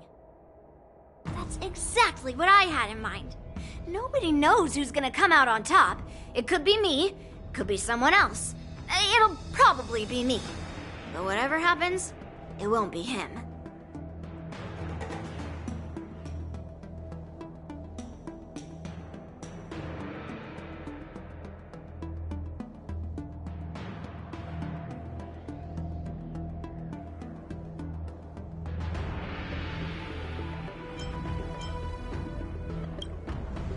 Not to be rude or anything, we've been watching their drama.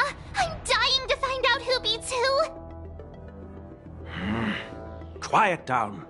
We have other guests here. I've prepared this sword to add some excitement to the ceremony, not to have you two squabble. It's not a good look for the Alliance. While you both seem confident that you'll win, you need to remember there can only be one winner and one loser in the ring, which could lead to hard feelings. Actually, I have an idea. We don't know who the winner will be, and it might not be either of you. But if you're eyeing that prize, you'll need to work together. I want you to take on an apprentice who will take part in the war dance and win at least one match. How does that make sense? In my humble opinion, while a Cloud Knight is commendable by securing victories, it's even more so to pass on your skills and spread the way of swordplay. I'd be greatly pleased if this apprentice could represent the Express in the war dance by displaying their Cloud Knight flair and prowess. Well, Elder Huayan's idea is quite interesting. Imparting swordplay skills requires teamwork, and both the winner and the loser will learn a valuable lesson regardless of the outcome. The question is, whom should the two of them take as an apprentice? Huh? Who? Wait, me? I noticed just now that Miss March seemed quite interested in the outcome of your sword fight. So I thought, why not teach her the art of swordplay? Wait, are you serious, General? Why am I being dragged into this all of a sudden? I've never practiced swordplay before. I'm a total newbie. You really think I can learn it? Well, you'll probably realize I have no hope and give up on me. And that'd be so embarrassing.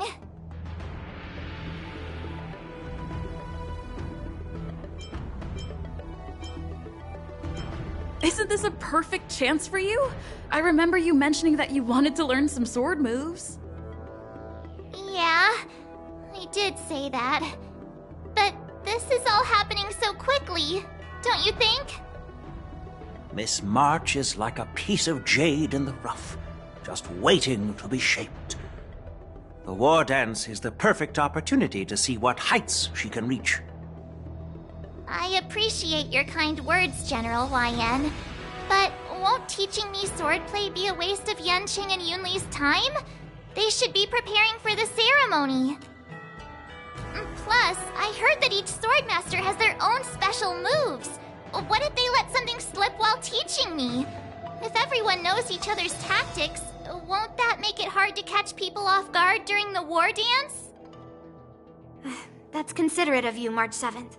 But don't worry. It'll take you at least a decade of hard training before you can even start learning special moves.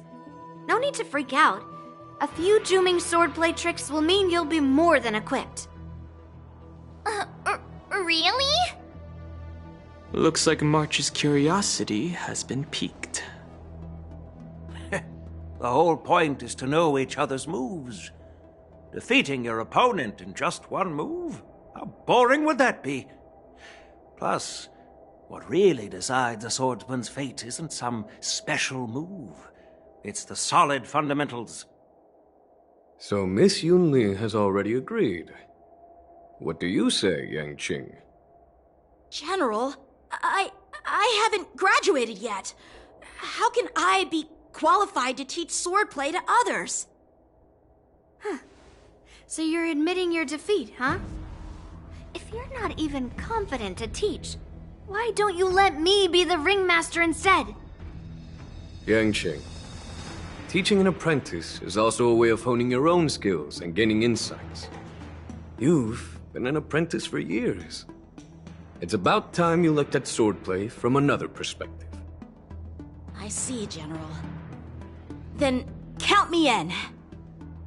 Now that Yang Qing has agreed too, it all comes down to Miss March giving her nod. It's up to you to make the final decision, March. I understand. Then I'm on board. Thank you for your kindness, General Huaiyan. Great! Starting tomorrow, Yanqing and Yunli will teach you the basics of the Cloud Knight's swordplay. Yunli and I will head out and purchase some sword practice equipment for Miss March.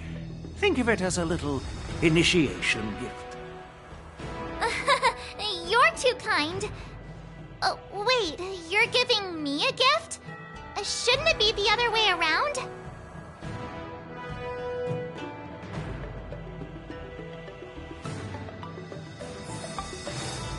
General Huaiyan's gone. Wait, why does something feel off about what we talked about?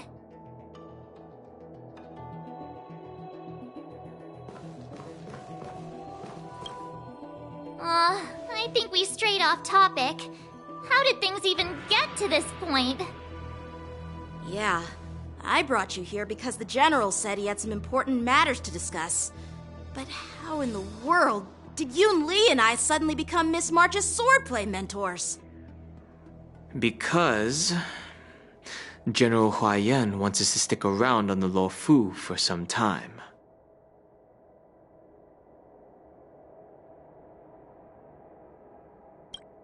But from his point of view, we're no different from all the other tourists who may leave at any time. Since the crew's actions were mentioned in the Luofu's operations log were given to the Alliance, he probably wants to see firsthand if we're as capable as the report claims, or if we're just some made-up excuse to save face. And he wants to see it for himself during the war dance, which is why he even dragged Yunli into this. What began as a simple contest between two sword masters has now evolved into you two collaborating to mentor March. Elder Huaiyan is still that tricky general who likes to give everyone a headache. My apologies. Truth be told, I invited all of you to the ceremony because I wished for you to act as my witnesses. Now, I apologize for not disclosing this information earlier. In the coming weeks, I'll also invite all of you to a meeting with General Fei Xiao, where you may need to answer her questions and clear up any doubts she might have. So please, be prepared for the meeting.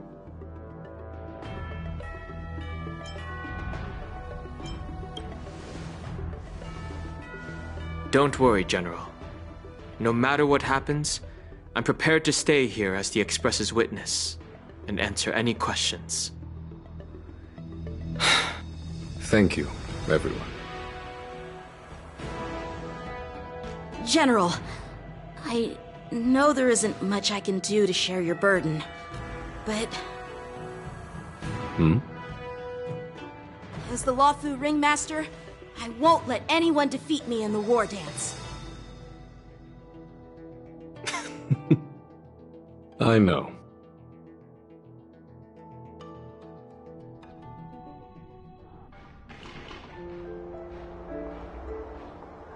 The illustrious Merlin's Claw waiting for me? And for so long, too? It's quite an honor. It's been a while, General Fei Shao. It's been 30 years since we last saw each other. Right, Yukong? Yes. Back then, you were the vanguard of the Yao Qing's Verdant Knights, and I was a pilot of the Luofu's Rainbow Orbit fleet. Who would have thought that upon meeting again, you'd be a general, and I'd have given up flying? Really does feel like a lifetime ago. Well, I wouldn't say I haven't seen you in 30 years. After all, your great victories are announced through the Yellow Bell resonance system every day. So I'm well aware of your great feats. How's your health holding up? Still stable, I suppose. Do you still remember the medic who saved me in battle? That healer with the odd name and peculiar temperament. What was his name again? Was it Pichu? Or Kachio? Jiao Cho. He's been my retainer and personal healer, delegated by the Alchemy Commission from the Xianzhou Yao Qing. Over the years, he's dedicated himself to managing my condition. It's thanks to him that I'm still in good health today. Given my background, I'm happy to have made it this far. I'm relieved to know that you're safe and sound. Well then, since you and Elder Hua Yan are here, I imagine you must have received orders from the Marshal? As your friend, may I ask how the Alliance intends to punish the General of the Luofu? The Arbor's rebirth has frightened the Elders who lurk behind the scenes. They fear the resurgence of abominations, much like what happened 30 years ago. Although the report from the Luofu explained all the details, we don't know if the Ruin Legion really invaded, or how exactly the Stellaron Hunters and the Astral Express became involved. This puzzle has many missing pieces. As you know, the fugitive Jing Liu, who mysteriously disappeared many years ago, has resurfaced. This time, she has brought along an Outworlder and a coffin, claiming to offer the Marshal a method to fight against the Eons. The Luofu Preceptor has also leveled accusations against Jing Yuan for neglecting the Alliance's principles. She asserts that Jing Yuan enabled the exiled Imbibitor Lunae to re-enter the Luofu, thereby unlocking the lunarescent depths within Scale Gorge Waterscape, which in turn disrupted the Vidyadhara's dutiful watch over the Ambrosial Arbor. It is for these reasons that I have come here to the Luofu today. Well, duty calls. Perhaps I shouldn't have mentioned all of this to an uninvolved person, but since we once fought together, I didn't want to keep you in the dark. Perhaps pretending you didn't hear any of this would be for the best. I understand. I'm sorry. I was out of line. I know I shouldn't be defending General Jing Yuan right now, but... well, you know how I am. The Luofu has enjoyed centuries of stability since the end of the sedition of Imbibitor Lunae, much of which can be attributed to General Jing Yuan's masterful strategizing. Unfortunately, for a long-life species, enduring through the ages always culminates in a failure that undoes all previous achievements, a moment that our adversaries relish. That's true. And that's why I'm also here for another purpose. To visit Hule. Hule? You mean that Hule? The Borisin warhead? The same Hule who has been imprisoned in the Shackling prison for over 7 centuries? The nemesis of the Foxians who will never be forgiven and shall be imprisoned until the end of the cosmos. I can't quite remember the exact wording, but yes, the very same Hule. Usually, only emissaries from the Xianzhou Yao Qing Skyfaring Commission visit him once every century. Why do you have to visit him now, of all times? The Foxians and the Alliance made a pact to combat the abominations, aiming to achieve justice and free their kin. That werewolf monster is to be forever imprisoned in the dark recesses of the Shackling prison, facing unending retribution. Given the situation on the Luofu, those on the Yaoqing are concerned about Hulei's imprisonment. I'm afraid that the routine visit every century is no longer sufficient to ease their concerns. That's why I was sent here, to reassure them. It's all bad news. Well, not everything. There might be a silver lining. Oh, by the way, I found some clues about the thing you asked for. Tell me more. The Verdant Knights followed the route you mentioned and discovered the wreckage of the Whistling Flame ship. Unfortunately, there were no survivors and no cargo. However, someone had already been on the scene before we arrived. Our people? Or someone from the IPC? No, neither. Yukong, have you heard of a person named Ron May?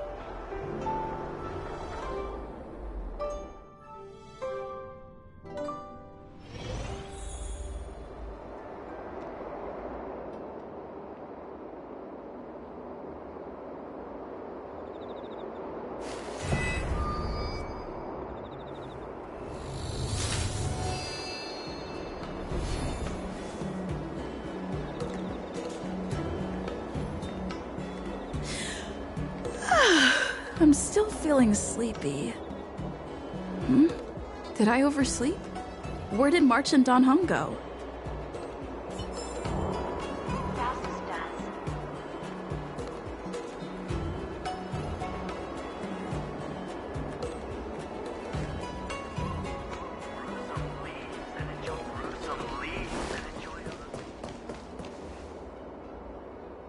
There you are.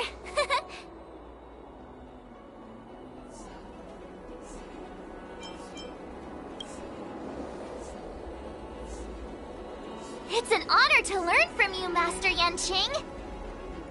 Oh, in all those immersions and novels I watched, when apprentices want to pay their respects to their masters, they usually bring fancy gifts, kneel, and bow. I'm really sorry, but I haven't prepared anything yet. Hey, why are you blushing, Master Yanqing? This is, the first time someone has called me Master. I need to, get used to it. Let me make it clear. Swordplay training is about improving your body, mind, and strength.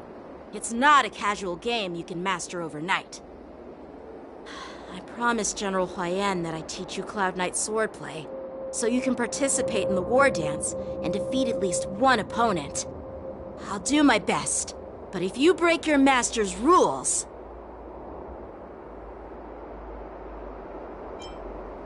Fine. A promise is a promise. Since I promised to study hard, I'll do my best starting today. Great! That's the spirit. March is in your hands now, Yanqing. Don't be too easy on her. Don Hung, do you even have a heart? Did you lose it somewhere? By the way, where's Yun Li? I've found a quiet spot in the back garden of the Palace of Astrum for our first lesson together.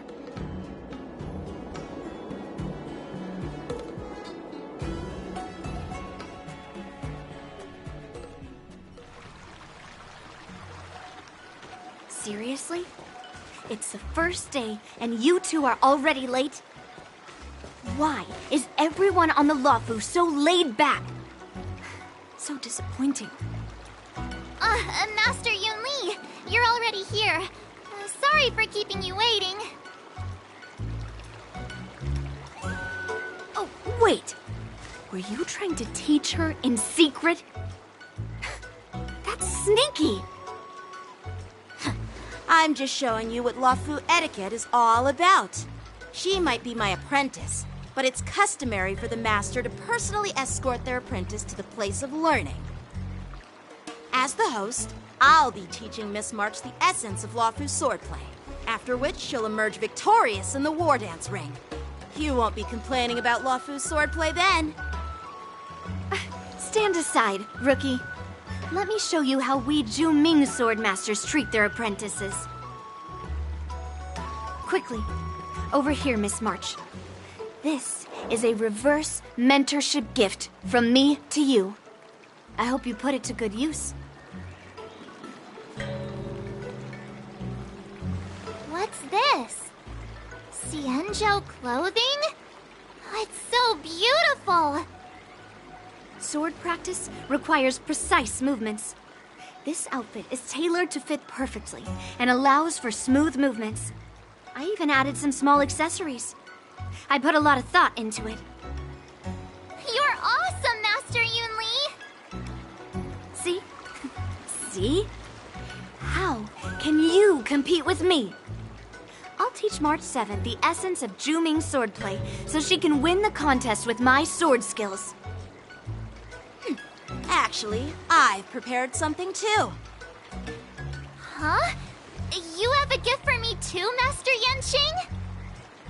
Since you want to learn swordplay, Miss March, you'll need suitable weapons. So, I went out of my way to prepare a pair of swords overnight.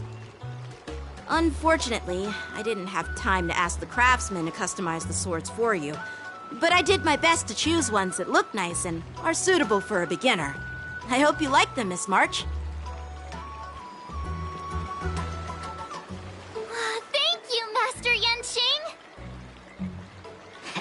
Bet you didn't see that one coming, did you, Yunli? The real competition is just getting started. I'm so lucky to have two great masters. But why does it feel like things are getting a bit weird?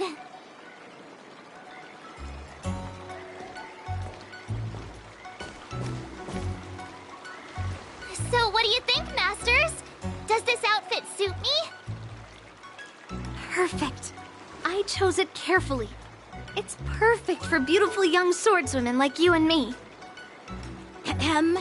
All right, let's get started with the training. The person next to me is a Cloud Knight instructor I've brought in. For your first lesson, try exchanging a couple of moves with him. Wait. We're having actual combat training for the first lesson? Isn't that a bit too intense? Well, I heard you have some experience with archery and martial arts. The first thing we're going to do is see just how strong your fundamentals are. Come on, step forward and strike with the sword in the most natural way you can think of. It's important for us to grasp your natural movements so we can decide where to start and what you need to learn. If you're ready, let's begin. Okay.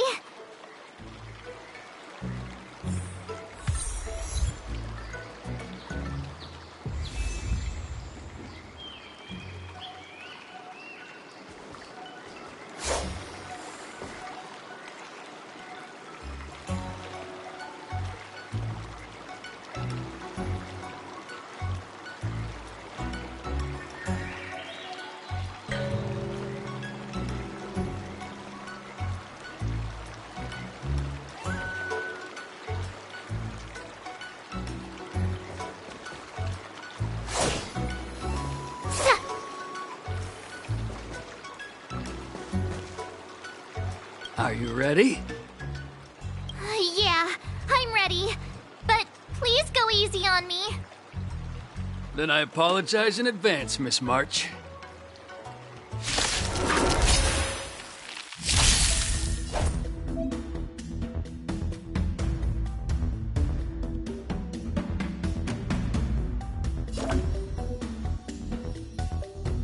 Please, have some tea. Pay close attention, Miss March.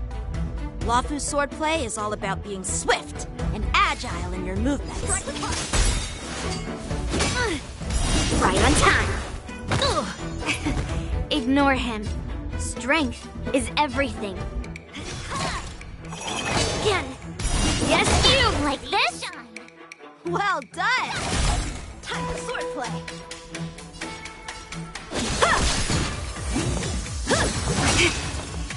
Right on time. Yes, you! One-time enemy! I could take 10 of you!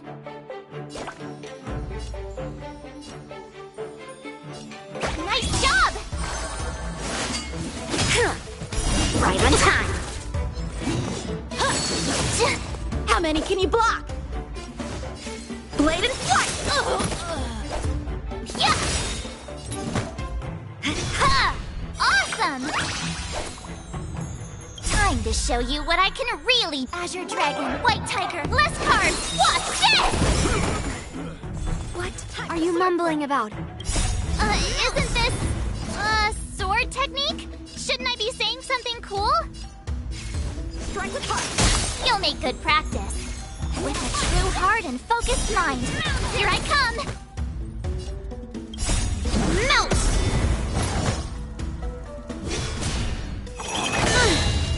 Lead through clouds!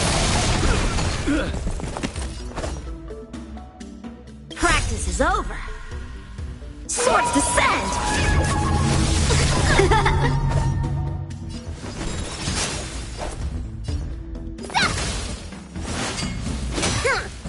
Yes, you! Oh, I get it! Alright, check out this move!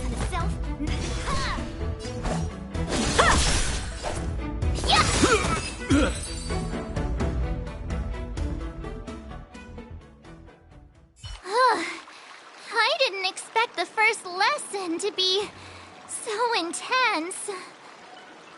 Miss March has quick hands and a flexible body. She's a perfect fit for practicing Luofu swordplay. However, she lacks strength, and her strikes were a bit unfocused. But don't worry, that's totally normal for beginners. Once she starts practicing Juming swordplay, she'll make heaps of progress. Given the situation, I believe Miss March should start by working on... her strength.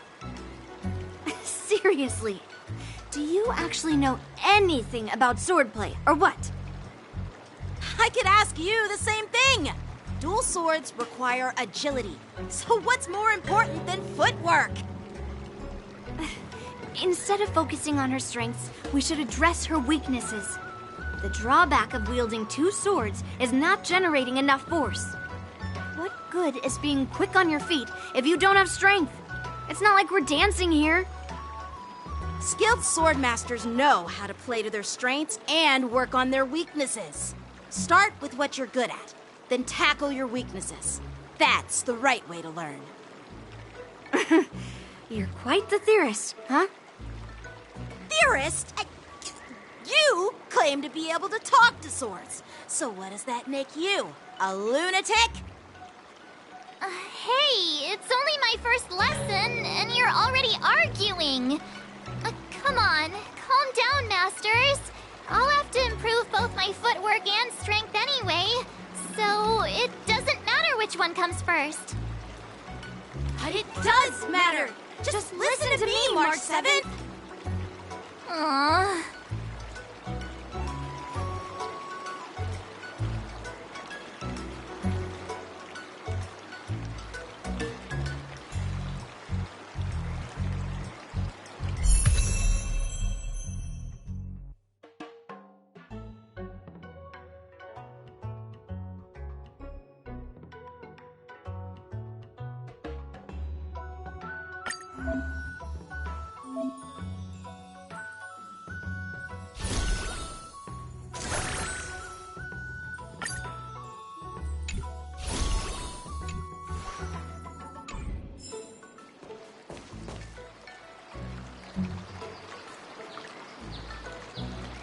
Dear Himeko, Mr. Yang, and Pom Pom, we're all good here on the Xianzhou Luofu, so no need to worry. By the way, how's your trip going? As for me, I've somehow become the apprentice to 2 Cloud Knight sword masters, and I've been honing my sword skills with their guidance. One of them is Yenqing, the boy we've all met before. The other is Yun Li, the granddaughter of General Hua Yan from the Xianzhou Juming. Both masters are super strict, giving me a real taste of how hard sword training can be. I tried to drag her into this, but she refused.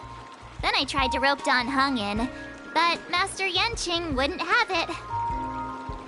Still, I didn't let the difficulty get to me. In just a few weeks, my sword skills have improved a lot. Both my masters think I have unique talents in swordplay, and are literally fighting each other to teach me their skills. Thanks to their guidance, I've actually made some progress. When I get back to the Express, I'll definitely show off my skills and impress you all. Looking forward to your reply. Yours, March 7th.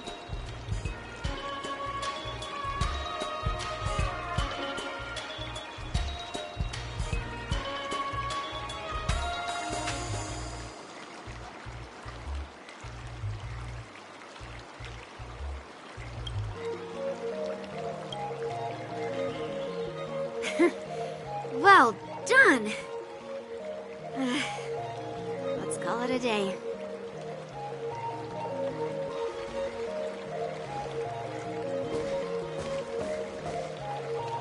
Miss March's sword skills are really coming along. She'll hold her own just fine in the war dance.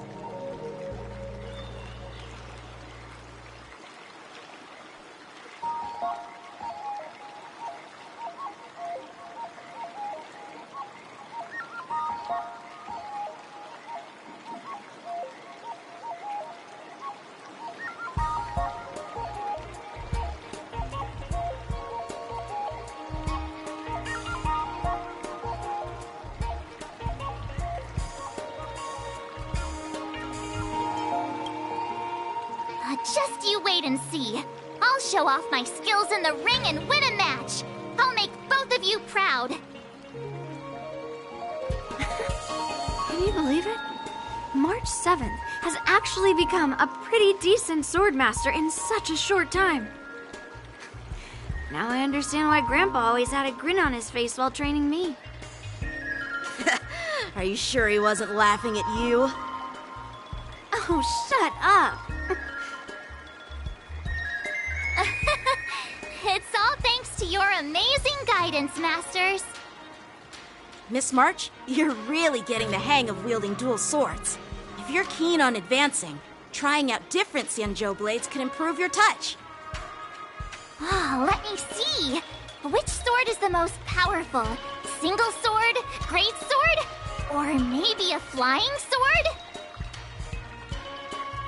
There's no such thing as the most powerful sword. It's all about the skill of the swordmaster. Yanqing wields several flying swords, while I only wield one. But remember how I kicked his butt at the Alchemy Commission? First, you didn't kick my butt. Second, you'll never kick my butt. Third, how about we settle this right now and see who kicks whose butt? Yeah, I'm up for that. And if I kick your butt, you'll drop out of the war dance. Deal? Why are you two arguing again? I thought things had been improving between you lately. There was talk that the leading disciples of the Luofu and Juming generals were supposed to face off in the war dance, but for some reason, they suddenly teamed up to train an apprentice of their own. Turns out, the rumors are true.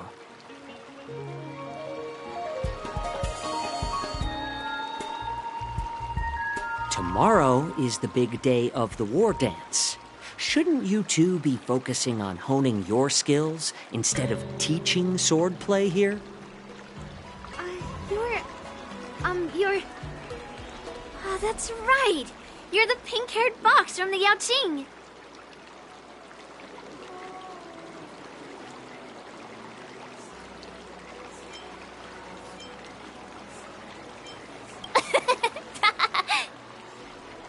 What are you laughing at? You've got pink hair too. I'm Jiaocho, the healer working for the general of the Senjo Yaoqing. Ah, got it. So, you're the participant attending the war dance on behalf of the Yaoqing. And you were trying to sneak a peek at our training? Sorry for the misunderstanding.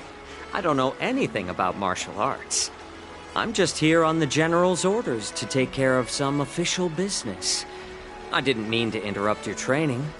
I'll be on my way. If you know nothing about martial arts, why were you smirking earlier?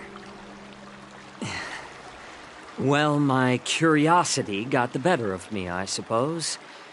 When I heard Miss March's pondering about what to learn, I couldn't help but wander over.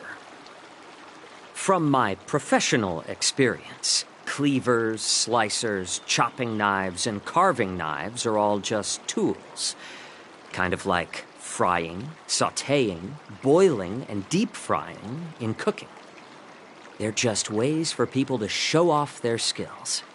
How you use them really depends on the ingredients you're working with. It's like your sword teaching methods. If you align your ingredient, in other words, your apprentice's natural tendencies, with the right cooking method, by which I mean the teaching method that best suits her, she'll make double the progress in half the time. For example, golden eggplant tastes best when fried, cloud peppers when stir-fried, and yellow boulder beef when simmered. It's all about discovering the nature of the ingredients. Apprentice.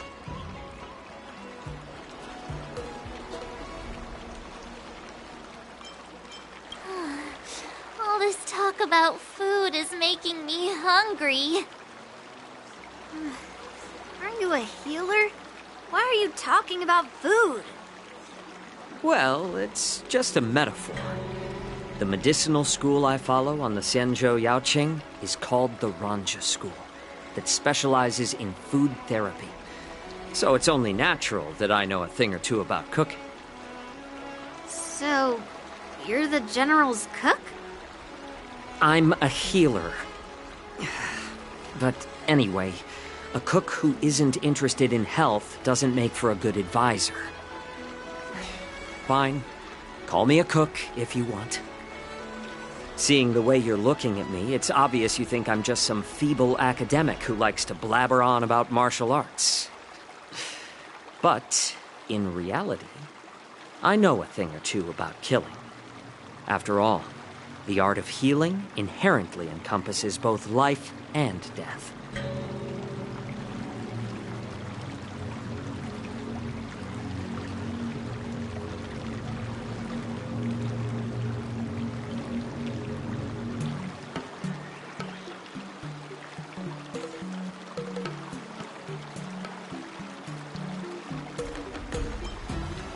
Seriously? Trying to save face in front of kids? Ugh. Do you recognize this bottle of medicine in my hand? No? This is called tumble dust, an extract from an exotic flower named Yabra. Ugh, is it poison? Well, it depends on how it's used. With just one drop, it's able to numb a patient's body during surgery, making them painless throughout the entire process. However, increase the dose or the potency, and it'll slow the metabolism, making the blood thin and resulting in the loss of all senses. Even long-life species cannot escape its effects. This thing can save lives or take them. It's more powerful than the swords in your hands. That may be so, but still, I prefer settling things with a sword than, you know. Huh. Looks like I did get you all wrong. You're not a feeble scholar, but a sinister and despicable one. Hey, why the insults all of a sudden? I'm just sharing some medical knowledge here, not persuading you to poison anyone. Seems like you get real excited when talking about poison. I can't tell if that's an honorable thing or sinister. Picture this. two individuals. The one standing is full of malice. The other lying down is honorable and righteous. How can the one who's lying down label the one standing as sinister? In the throes of combat, where life and death hinge on a singular moment, every idea fades into nothingness. The only thing that matters is staying alive. Surviving the battlefield reshapes all notions of worth, be it integrity or treachery.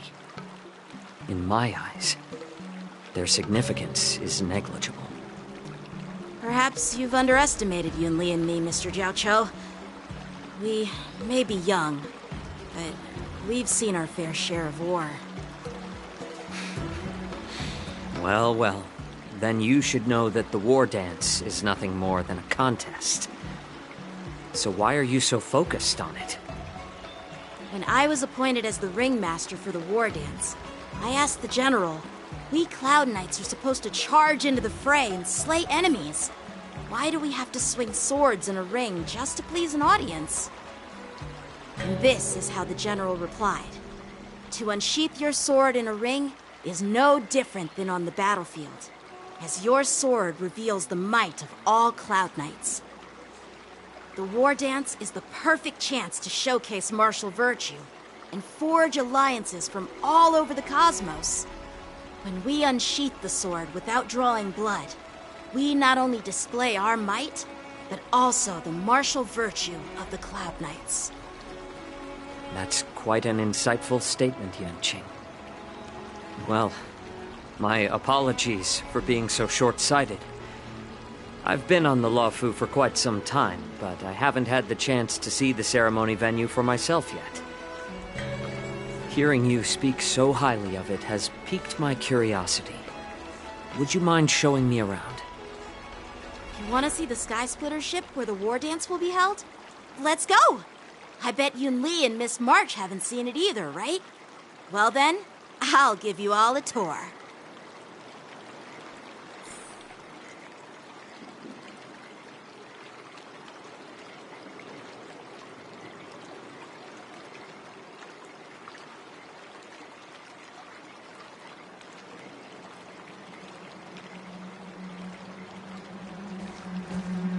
Let's go. I'll give you a tour of the Sky Splitter.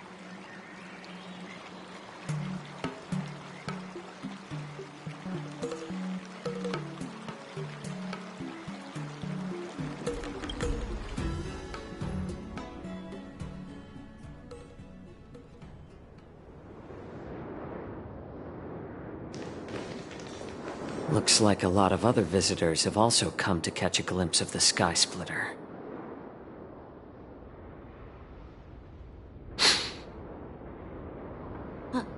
What's up, Mr. Jiao Cho? No, it's nothing.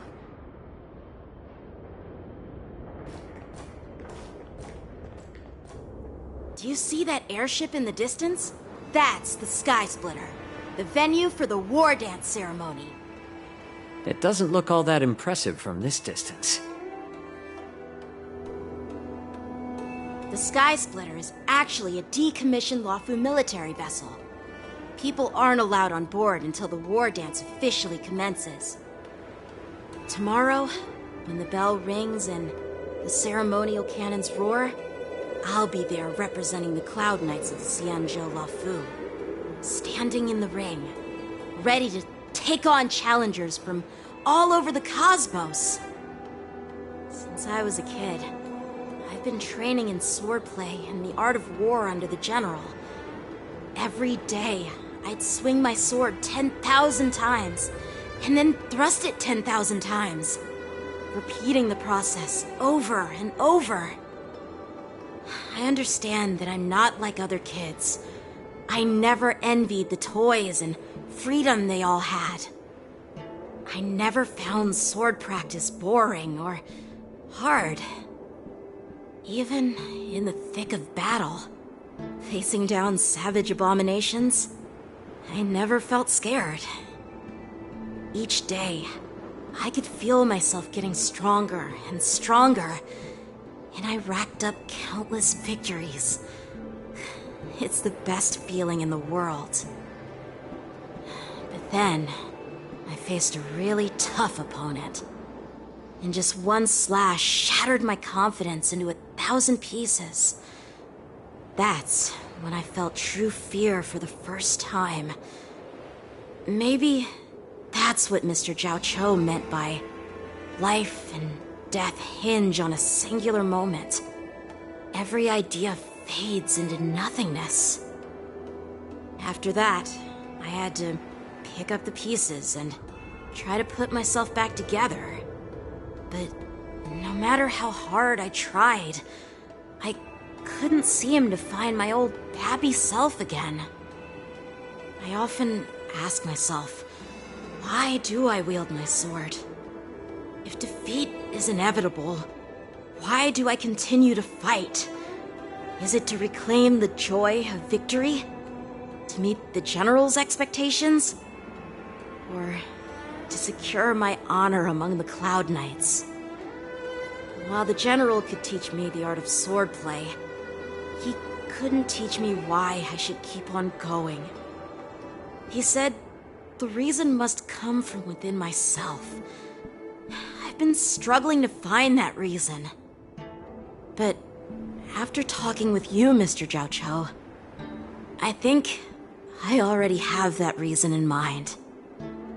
As a member of the Cloud Knights and the General's apprentice, I've had a weight on my shoulders. And I know there's still more to shoulder.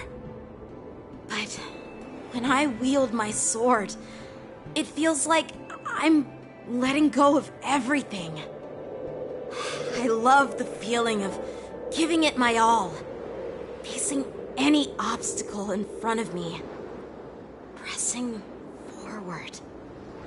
That's why I wield my sword. Oh, Yanqing. So young, yet so grown up. By the way, how old are you exactly? Age doesn't really matter. All sword masters will understand how I feel. I get it. Looks like all the kids on the Luofu live tough lives. So, how about you, Miss Yunli? It's not polite to ask a girl her age, no matter which Xianzhou ship you're on. I'm not asking your age. I'm asking if you have a dream like Yanqing has. You don't talk like a cook. You sound more like a TV host or something. Need I repeat myself again? I'm a healer. Well, I don't have a dream like Yanqing does. The only reason I'm participating in the Ringmaster's Challenge is because I made a promise to my grandfather that I'd win the precious sword he's contributed to the war dance. Sounds like that mind of yours is just filled with swords. I bet you've got nothing better on your mind. My father was a craftsman on the Xianzhou Juming. Because of his foolishness, many innocent people fell victim to the cursed swords he forged. Since I was a kid, it's been clear to me that not everyone deserves to have a weapon in their hands. Giving them a sword is no different than being cruel to the innocent. So, whenever I come across someone unworthy of a sword, I can't help but want to take it away from them. Given that Yanqing is the war dance ringmaster, I'm stepping up to challenge him. To ensure the precious sword doesn't fall into the hands of an unworthy master. Hey, what do you mean by an unworthy master? I see. It's not easy for kids on the Juming either. Well, it's better to have a reason for wielding a sword than to be lost and confused. I've saved countless Cloud Knights in my life, and there are plenty of exceptional warriors, just like the two of you. What happened, Mr. Jiao Cho? Oh, nothing. I was just reminded of some old friends and old tales. Judging from my professional perspective as a healer, both of you possess remarkable vitality.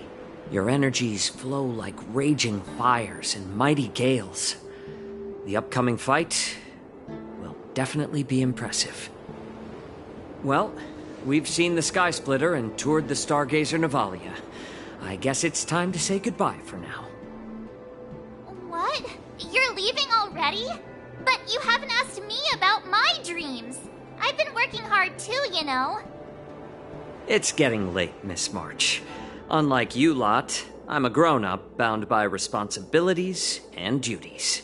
The tasks entrusted to me by the General won't complete themselves. By the way, Yanqing, is it normal to have so many people wandering around in an automated area like the Stargazer Navalia? Actually, this is a restricted area. But since you're all guests, I made an exception, so you could take a look around. I understand. Well, I'll take my leave. I wish you both the best of luck in the ring tomorrow.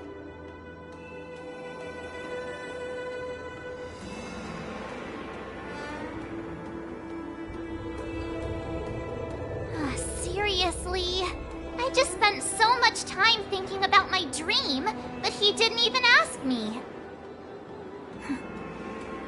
Now that we're done with our tour of the Sky Splitter, shall we continue with our training? Why don't we take a day off? What? You want to secretly practice swordplay by yourself? Dream on. You know cramming before a fight never works out. For some reason, seeing the Sky Splitter has boosted my confidence. So, I've decided to conserve my strength for tomorrow. Alright, I'll take you out of the Stargazer Navalia.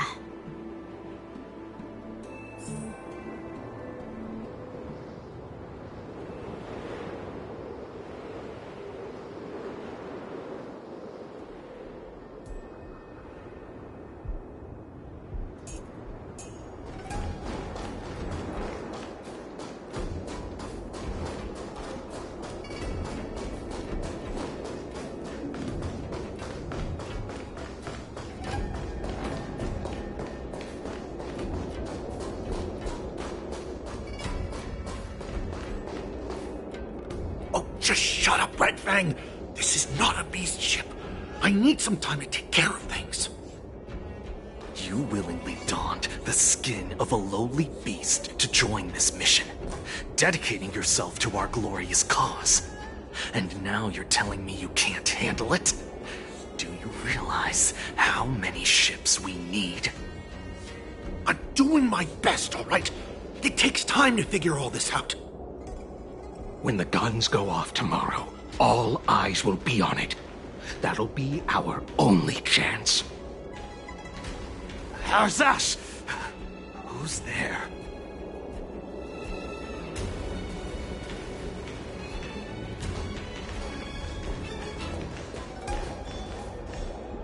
Who are you guys? An impromptu inspection. Why are there outsiders loitering in Stargazer Navalia? And a bunch of kids at that. Hey, kids, didn't your parents ever tell you to stay away from the Stargazer Navalia? I know it's an automated facility, but it doesn't mean you can just break in and do what you want.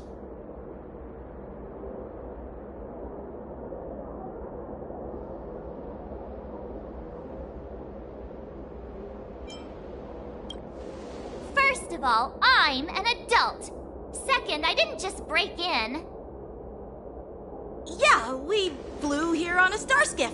Like, whoosh!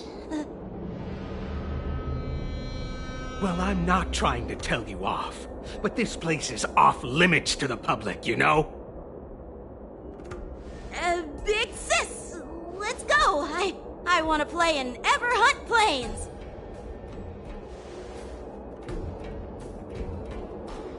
Huh? ever hunt planes. Yeah, sure. Big Sis will take you there.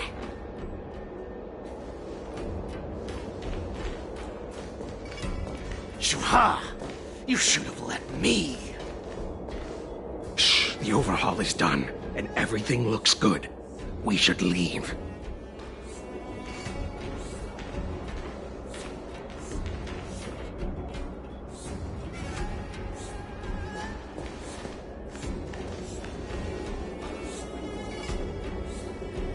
Could you repeat what you just said, Yenqing?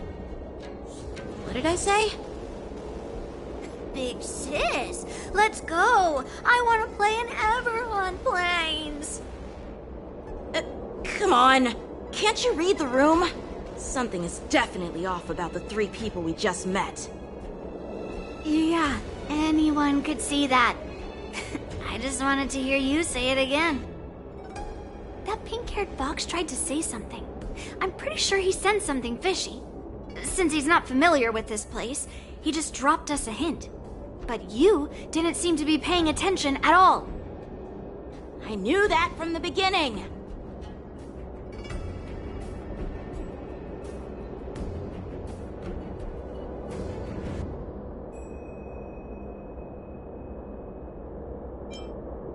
They said they were doing an overhaul, but it looked like they had no idea how to operate the Starskiff production line, right? And it's suspicious how they suddenly finished their overhaul and walked away as soon as they laid eyes on us. A Cloud Knight, a member from the Skyfaring Commission, and a craftsman. They're from various departments, and the reason for the overhaul seems legit. But one of them blurted out some weird language just now. Did you hear that? I have a feeling that if we secretly tail them, we'll definitely catch these guys in the act. Follow my lead, and be careful not to blow our cover.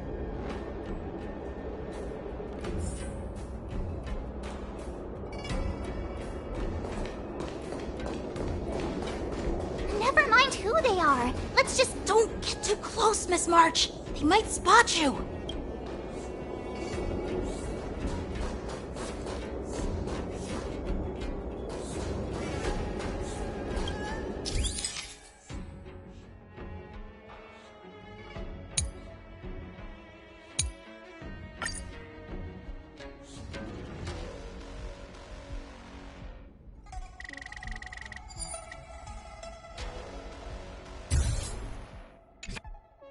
We should have just killed those lowly beasts.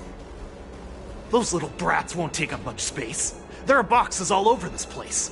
Just dump them into one and no one will notice. Cut the theatrics, Grulok. Even the slightest slip-up could interfere with Lord Moktok's plans. So where are we heading next? To check the freight skiffs. We've got a lot of preparations to do. Also, don't forget to take those crates with you. Weapons, supplies. We've got to be well prepared. Otherwise, we're screwed. So, are they smugglers? What exactly are they up to? I have no clue, but they seem to be moving those crates. I've got an idea. We can hide inside the crates and follow them.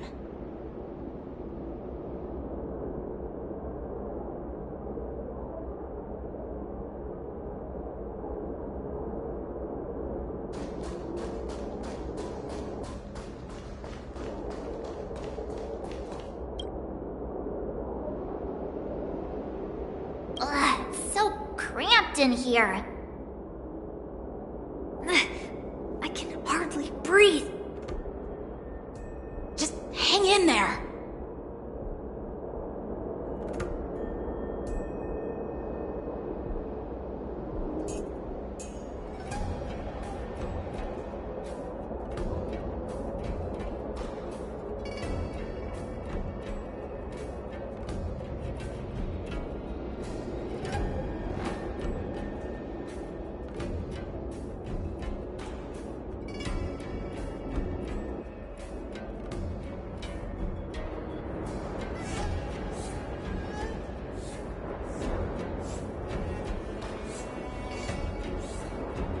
let's just put the cargo here for now, all right? Then we'll move on to inspect the ships. Lord Moktok said that as soon as we're done, we're to board the freight skiff and leave this place. Don't worry, I've changed the shipping schedule. You two, come with me. Is it just me? I keep smelling that stench of lowly beasts everywhere we go. Don't be so paranoid.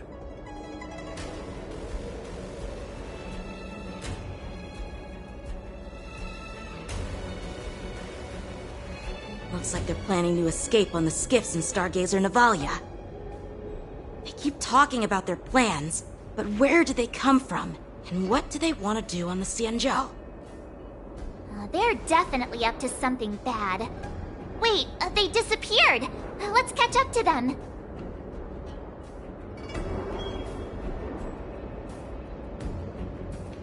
Tread softly.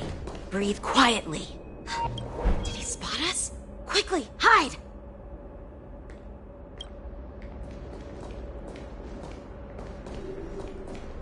Watch out!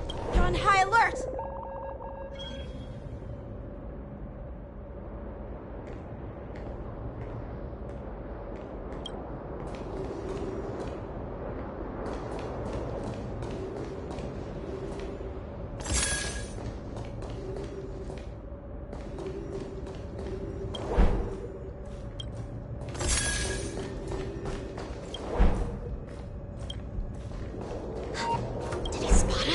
Quickly, hide!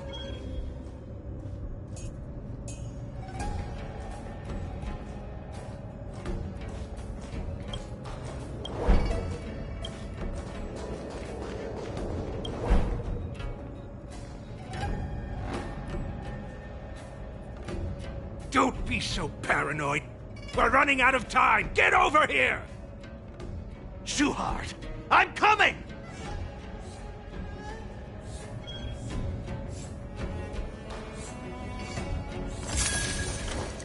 Leaving. We should catch up to them. Quickly! Did he spot us? Quickly, hide!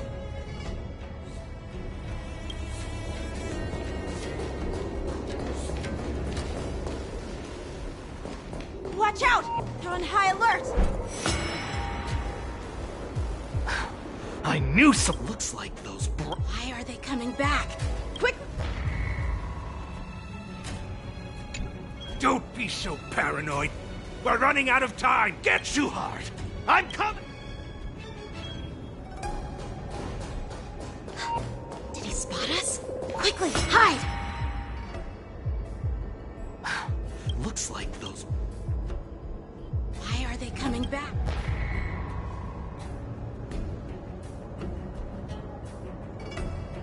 Don't be so paranoid. We're running out of time. Shuhard. I'm coming.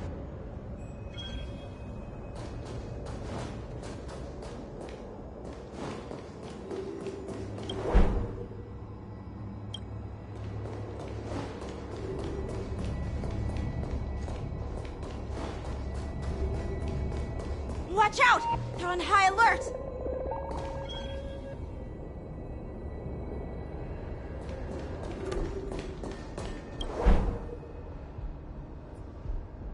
What are they up to?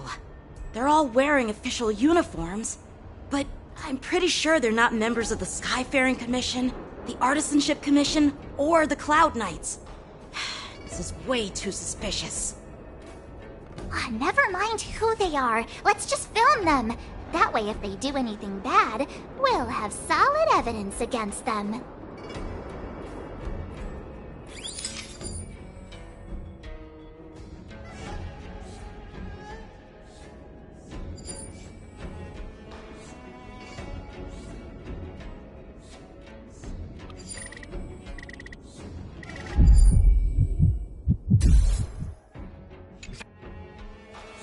Look at this. A freight star skiff with enough room to fit at least 20 of my men. I'll let the others know and have them prepare more star skiffs. Once we're past the checkpoint, there will be beast ships waiting for us. Lord Moktok is ready. The revival of our ancient bloodline all hinges on this operation. What did he just say? Beast ships?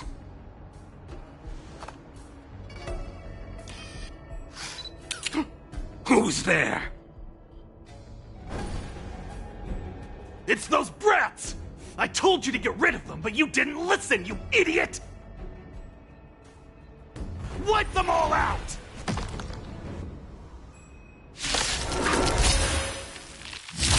Borson? Hold everyone back! Adusa! Die, you lowly beasts! Destiny's hand has truly blessed me. Nice job! You dare attack me?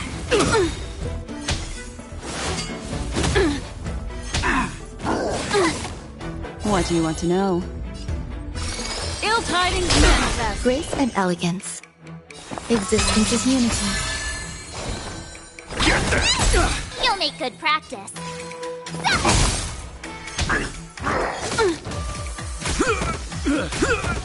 Destiny is apparent.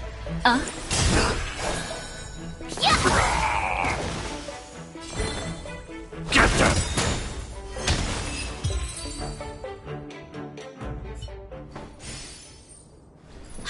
How is this possible? How did these Foxians change their appearances like that? They're not Foxians at all. They revealed their true form. They're Borison, just like the bandits I defeated on the IPC ship. Wait, that means...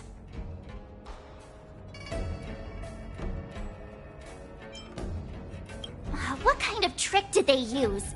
When we were tracking them earlier, they looked just like normal Sanjo Foxians. It's not just a simple disguise of wearing our clothing and shaving their whiskers. They're somehow able to alter their appearance to be indistinguishable from Foxians.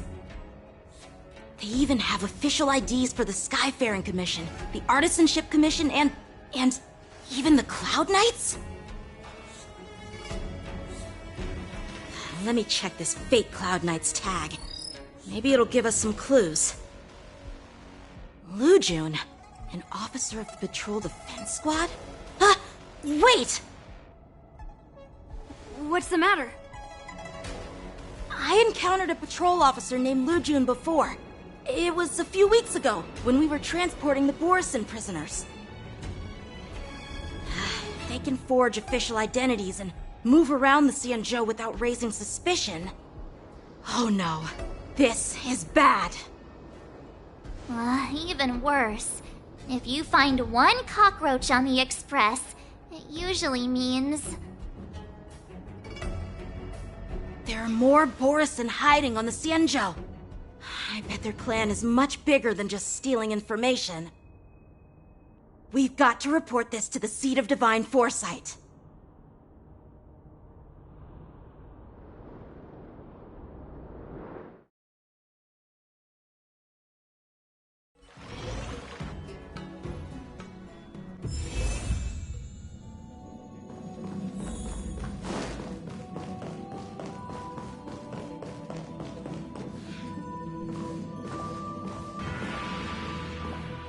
I am glad to finally meet you in person, guests from the Astral Express.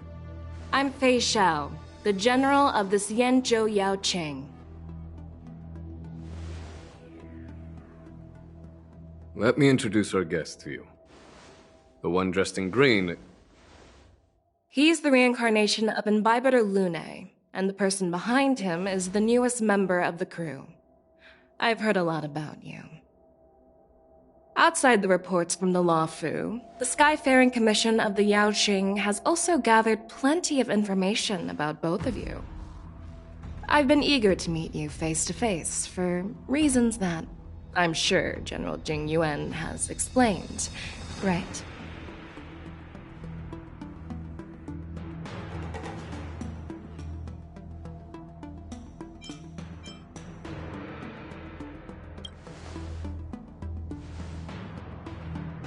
Straight to the point. I like it. According to General Jing Yuan's report, the Ruin Legion is to blame for the Ambrosial Arbor crisis, and all Arbiter Generals should pay attention to the Ruin Author's movements.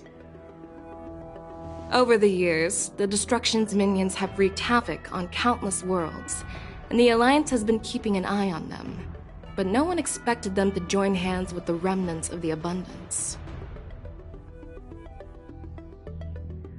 The damage caused by the Ambrosial Arbor crisis was far less severe than expected, which is good news for us. However, it was quite different from the Ruin Legion's usual style of destroying life wherever they go. While I trust the bravery of the Divine Foresight and the Nameless, I'm curious about some details missing from the report. I'd like to take this chance to have an exchange with both of you. Let me be clear, the questions I'll ask might not reflect my actual thoughts, so please don't take offense if any of my questions seem a bit harsh. Please go ahead, General. But keep in mind we can only answer based on what we know. And perhaps you already have the answers to your questions in your heart. You have a clever tongue. I like it. So Merlin's claw is quite articulate. Right now, her intentions are unknown, and Jing Yuan wants us to be honest. Maybe I'll just stick to the facts we know. Let's cut to the chase. Before the crisis struck, the Astral Express was guided here by a Stellaron hunter, a wanted felon, in an attempt to resolve the Stellaron crisis. However, everyone in the cosmos knows of the Stellaron hunter's reputation. So, why did you place so much trust in them? Could it be that some of you have a connection with them?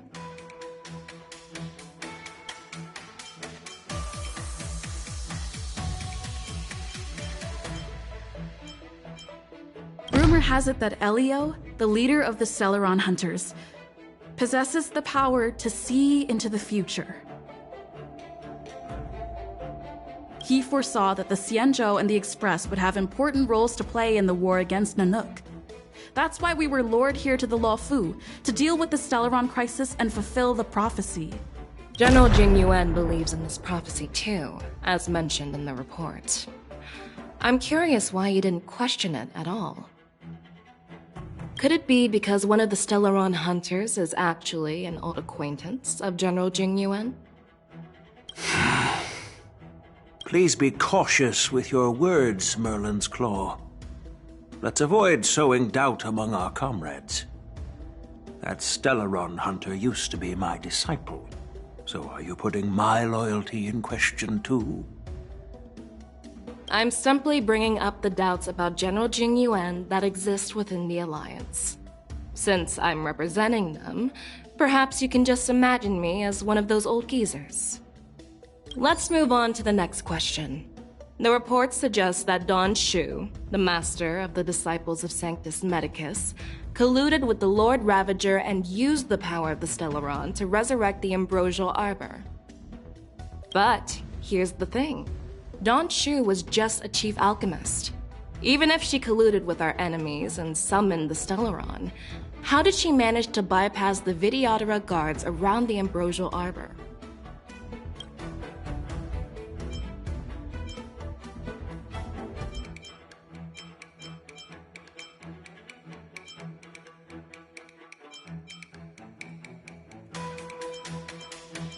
The answer seems rather simple, doesn't it? The preceptors of the Luofu abandoned their duty to guard the Ambrosial Arbor and colluded with the disciples of Sanctus Medicus. That's a possibility. But there's another scenario to consider.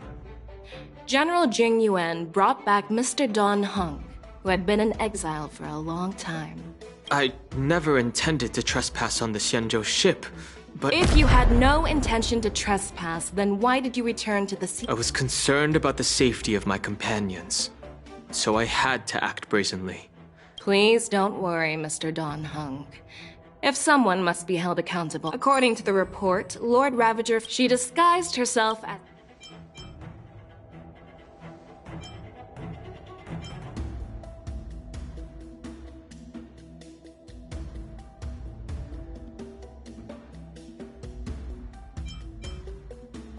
I was there, fighting Phantilia alongside General Jing Yuan. So, a pawn of the destruction wanted a flesh and blood body to live in. Interesting.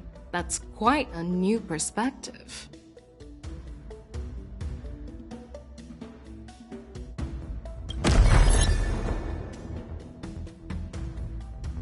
Well, it appears that you are still unable to give explanations for several details about how the Nameless got involved in the Ambrosial Arbor crisis. Generals, I am finished with my questioning. So, what do you think, General Fei Shao? Have the doubts in the report been cleared up?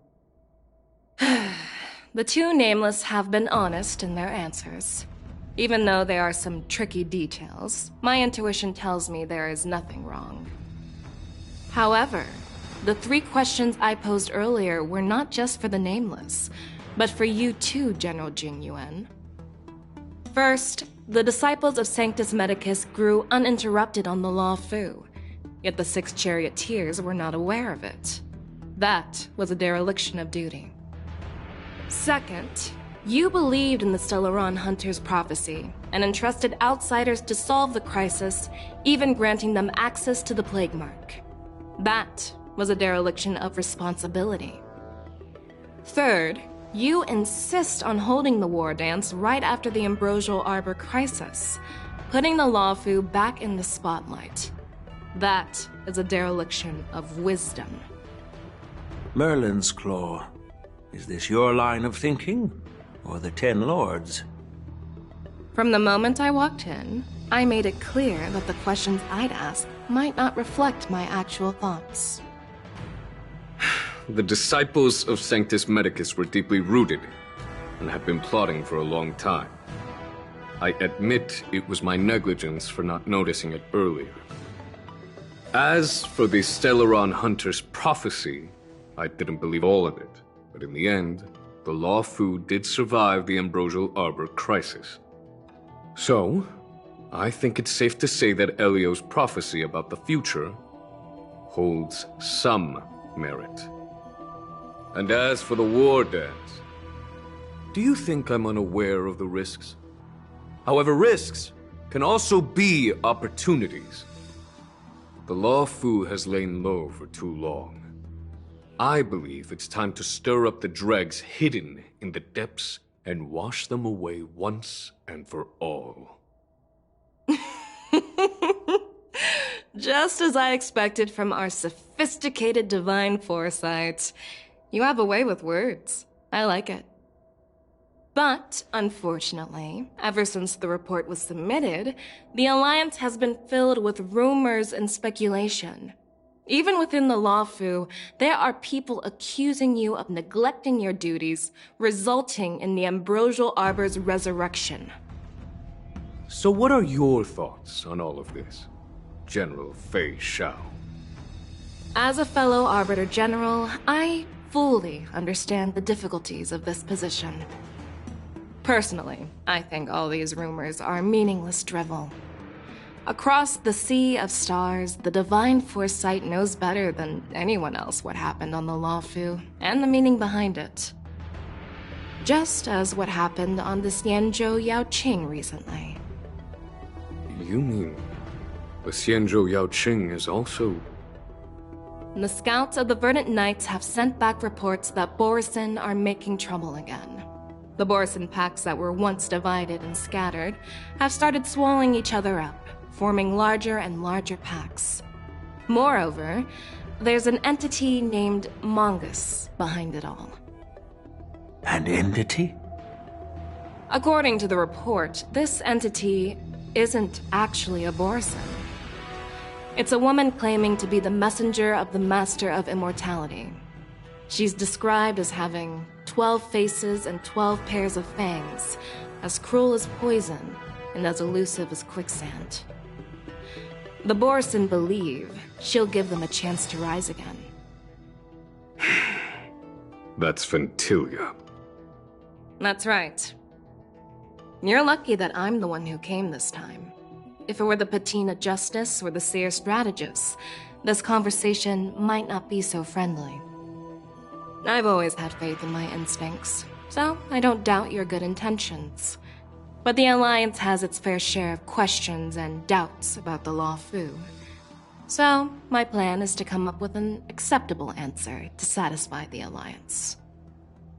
What's in this plan, General Fei Xiao? General Jing Yuan, you already know what has to be done. But since you don't want to be the bad guy, I'll take care of it for you. You need the final word from the Ten Lords Commission to quell any doubts. And for that, I'll have to ask the two Nameless to visit the Shackling Prison.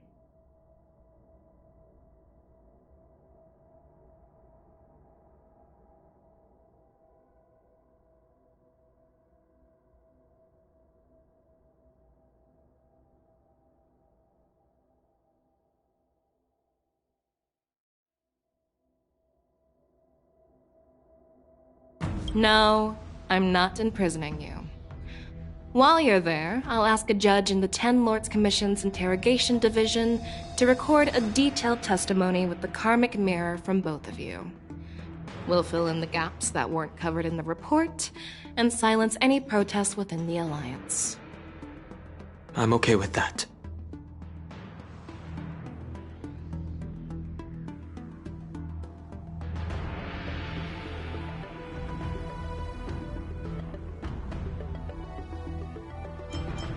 Worried that I might go back on my word and keep you in the Shackling Prison? Relax. If I wanted to do that, you'd already be behind bars. Once you're done with your testimony, you're free to come and go as you please. Then, as the Merlin's Claw requests... Oh, there's one more thing. This testimony is for silencing the voices of opposition within the Alliance. But I would like to urge General Jing Yuan to listen to the pleas of the Foxians on the Xianzhou Yaoqing. So, you are here for Hule. Exactly. Hule is locked up in the Luofu's Shackling Prison. Since he is the broodlord of the Borisin, I want to transfer him onto the Xianzhou Yaoqing and imprison him there. The recent movements of the Borisin suggest they're planning something big, so we must act preemptively. It makes sense to have the Foxians keep an eye on their arch-nemesis. Since you trust my judgment, I'll repay that trust. What do you think about all this, General Huayan?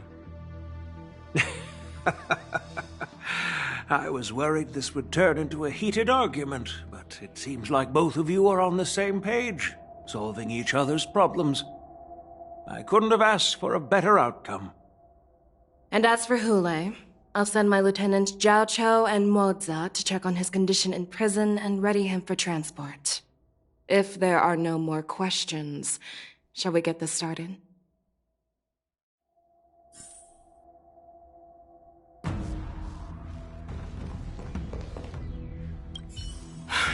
I'm really sorry about all this. But the testimony in the Shackling Prison won't take up much of your time. I'll call for a messenger to take you to the Interrogation Division. You just need to give your testimony, and then you can head back. So no need to worry. As you wish, General.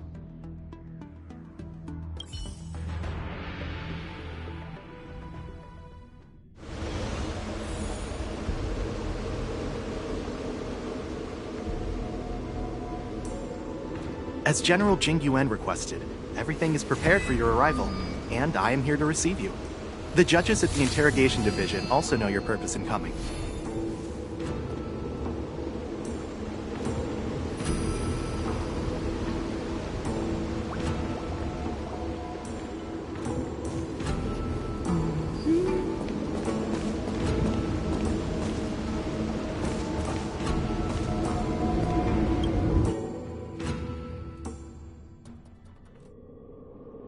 Shackling Prison. I didn't expect to be back here after all these years. Dan Heng. Don't worry about me. If you're ready, I'll open the gate for you.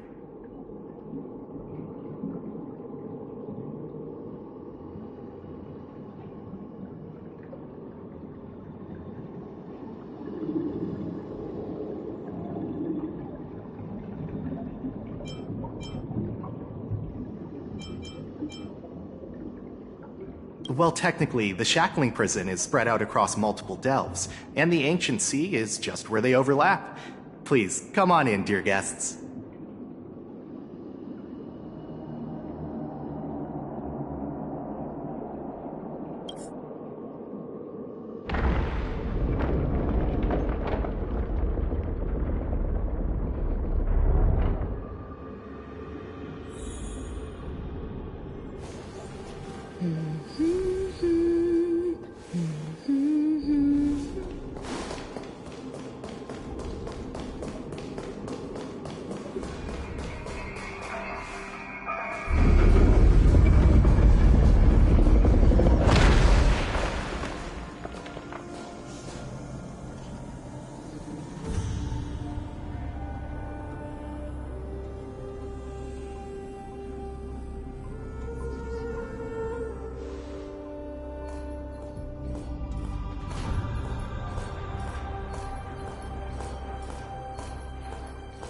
What are you looking at? The shackling prison on the Luofu is completely different from the one on the Yaoqing. It's completely underwater. Whether it's in the clouds or underwater, breaking free would still be a piece of cake for me. Still thinking about your old jailbreak tricks, huh? Forget it. You're free now. Just don't do anything stupid, or the judges will throw you back in there and lock you up for a few hundred years. You'll see me again in just a few days. Taking Hule back to the Yaoqing means a lot to the Foxians on the ship, and to the General herself. So stay alert.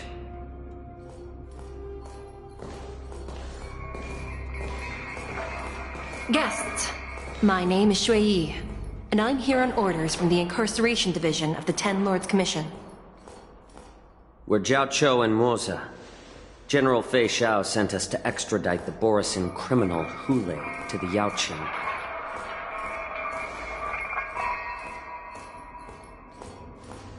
We're here to inspect the conditions of his imprisonment and make preparations for the handover and transportation. I assume you've been briefed, Your Honor. Your visit request has been approved. I'll be your guide for this trip. Prisoner Hule, the warhead and brood lord of the Borisin abominations of abundance and the arch-nemesis of the Foxians, is responsible for 2,123 wars of aggression and countless associated crimes. Due to his heinous acts, he has been imprisoned in the depths of the shackling prison and subjected to the punishment of the Forest of Swords until the end of time. He shall never be pardoned. No need to repeat his crimes and sentence, Your Honor. He is the greatest enemy of us Foxians. The stories of his atrocities are used to terrify our children.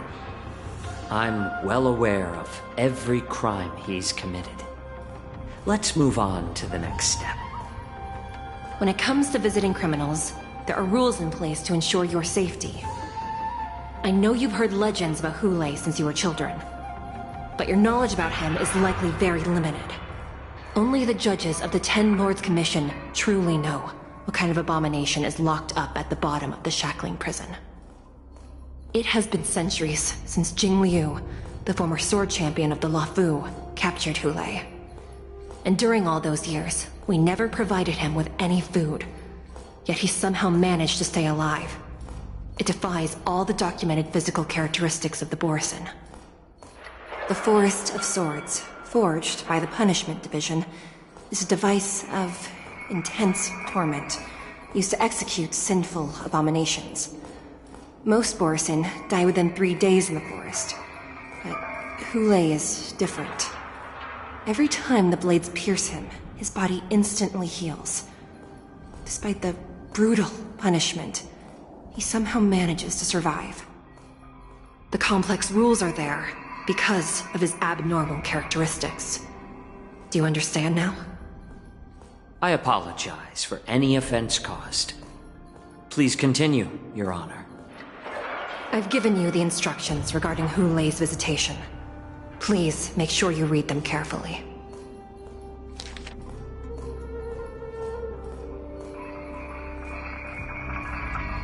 And please, take this pellet before proceeding. No, I'm not taking random medicine. Then you won't be allowed to visit Hule. Just swallow it already. Hule is like all Borisin. He can release a pheromone called lupatoxin that induces fear. Thousands of years ago, we Foxians were enslaved by the Borisin. Not because we were naturally weaker, but because of their lupatoxin. This pill is for our own mental well-being. I understand. I knew you were a reasonable person. Now that we've taken the medicine, let's proceed.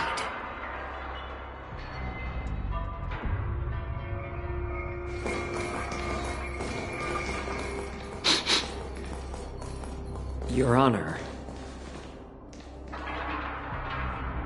What is it? No. Never mind. Maybe I'm just imagining things. Let's keep moving.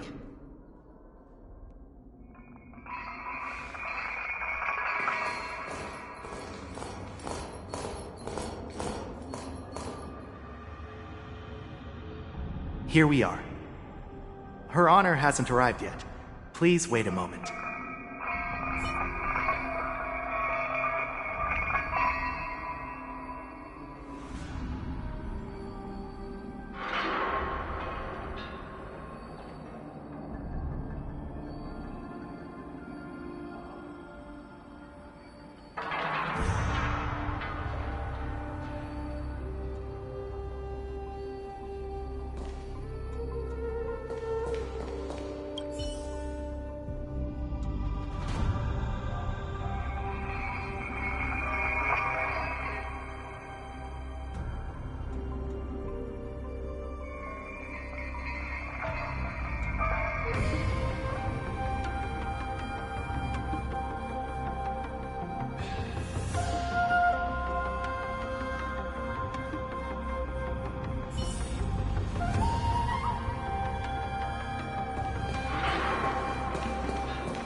Welcome, dear guests from the Express.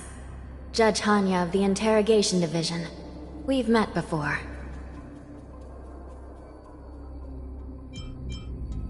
You don't want to see me?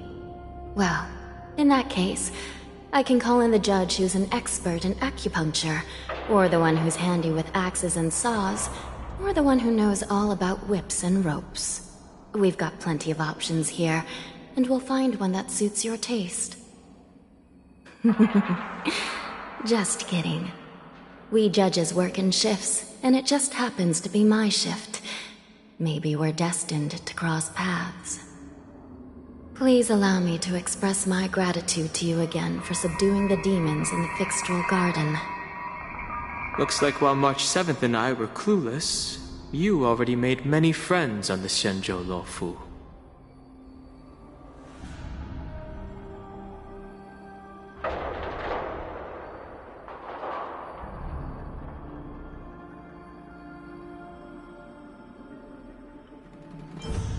Even though you and I have met before, we can't show any favoritism under the Ten Lords.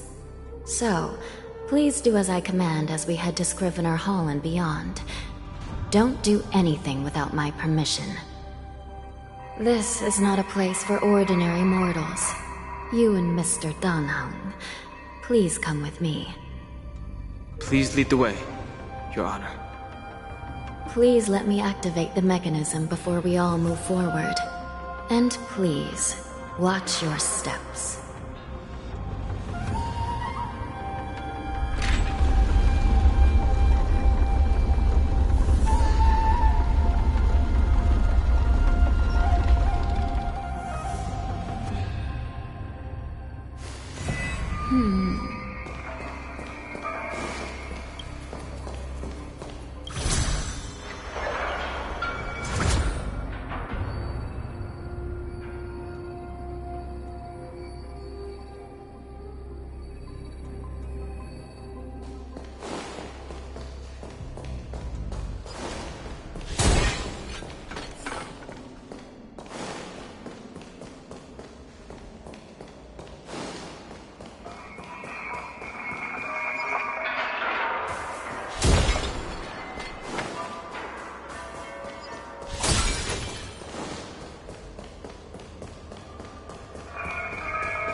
It's freezing. This place is filled with the cold air from the northern peak of the polar delve. Even the toughest long-life species would have a hard time enduring this.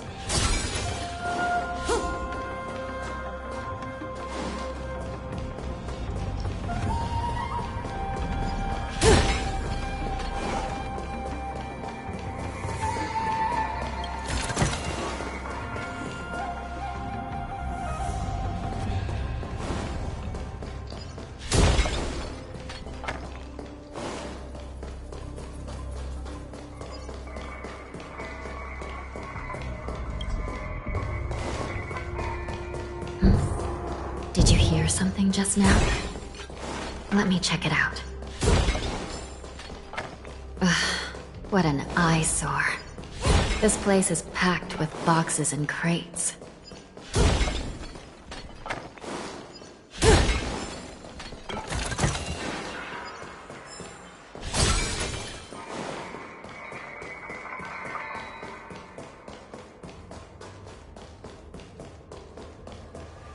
These crates, they look oddly familiar. A few days ago, the Spiritfarers received reports about an IPC transport ship that was attacked by Borison. Then, a bunch of those abominations were dumped into this place. I had a feeling there would be trouble during the war dance, but throwing both the pirates and the cargo in jail? That's a new one.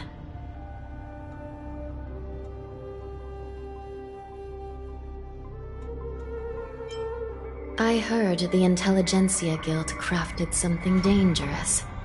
We have many records in the Hall of Karma about these wise ones. They love to tinker with forbidden technologies, always trying to push the limits of Ingenia. I caught a glimpse of the mechs in those crates, and they bear a striking resemblance to Borison. I wonder what they're planning this time. Well, business first. Let's keep moving.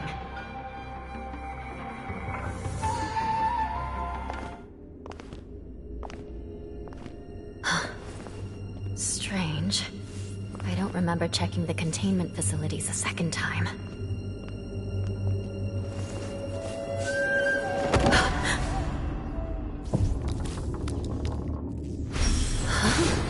Watch out!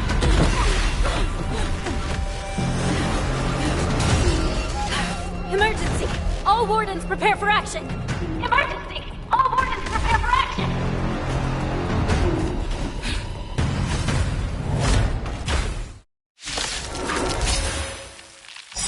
What's happening here?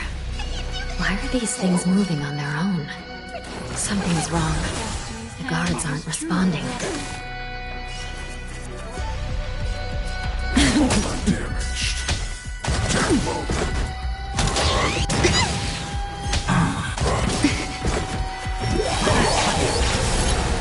This thing is going wild, just like a Borison. Looks like we're on our own for this one. Existence is unity. I'm scared! Stay! Don't come any closer! Fiends or devils! I'll crush them all! Every petal in life, all will be swept away by the wind. Memories are ever-changing. Beneath the waters lies an endless abyss! Good times never last. Time to say bye. Boom. Get that! Relax.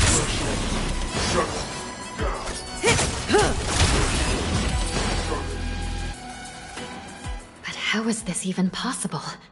The Spiritfarers follow the protocols, cutting off power to the mechs and sealing the crates. How could these mechs still start moving? It's just like what happened in the Artisanship Commission before. These goods went haywire and attacked everyone in sight.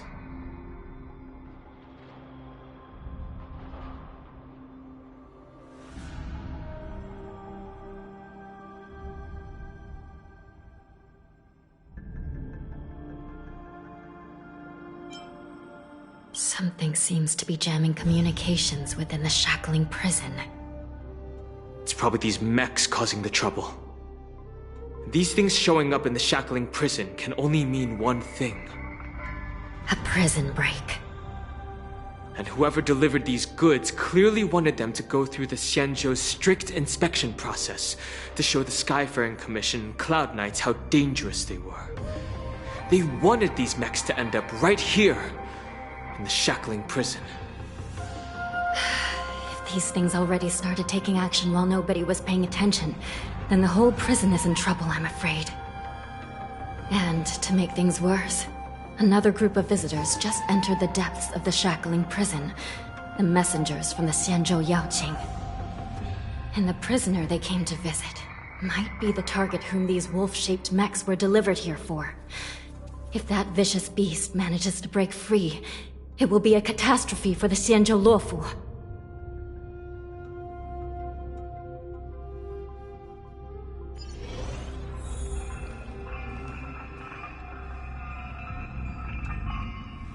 Here we are. Have we arrived already, Your Honor? Shouldn't there be a cage here? The most notorious felons are locked away in the solitary delves, deep down in the prison. Those delves, I've given you the diagrams for lighting the lanterns. Please take a look.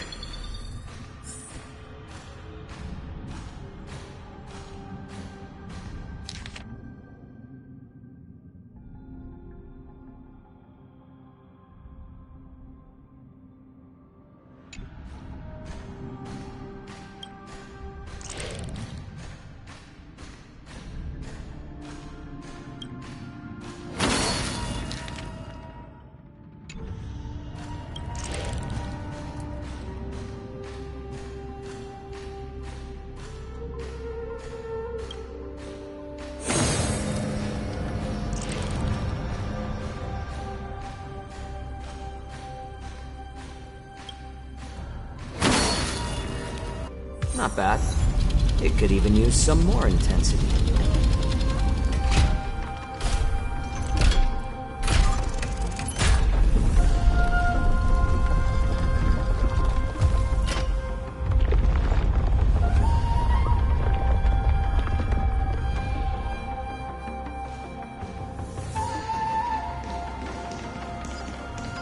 The path is open. Once we descend to the bottom of the prison, please, do not do anything reckless.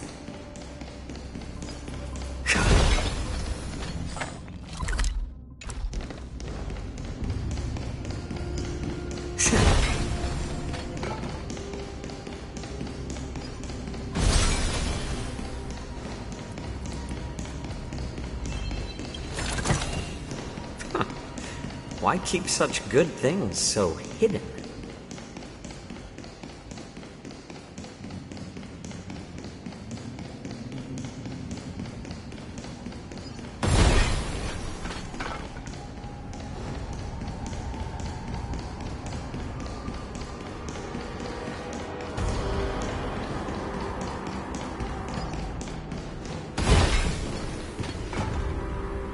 Inside the delve, behind this door, is the greatest enemy of the Foxians, Hule.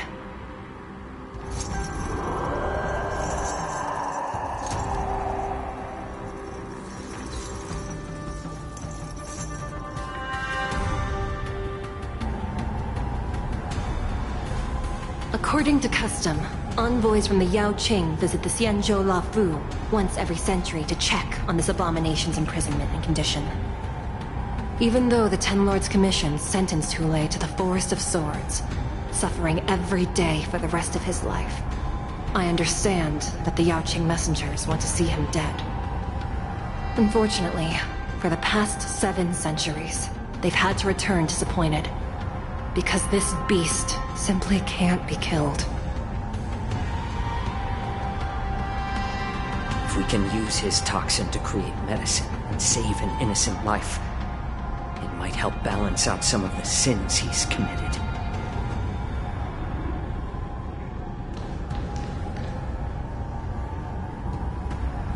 Could you be the key to a cure for the General, Hule?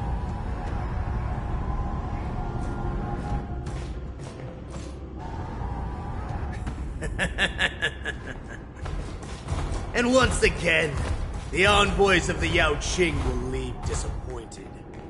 However, I won't say the same for me and my brothers. Who's there? I'm just a humble counselor of the Rhino Hound Pack. You can call me Mock Talk. Wardens, intruders on the lowest level! Send reinforcements! Nobody will hear you here, at the bottom of the shackling prison. Thank you for opening up the prison for us, Your Honor. We'll take it from here. No wonder I kept smelling that familiar stench. So, it wasn't just my imagination. Do your thing, Morsa. We mustn't let these abominations get any closer! Detestable things. There are too many of them. Once we were inside, we found soldiers available to us everywhere. It's just a tweener massage. A little more heat. There's more to life. Existence is unity.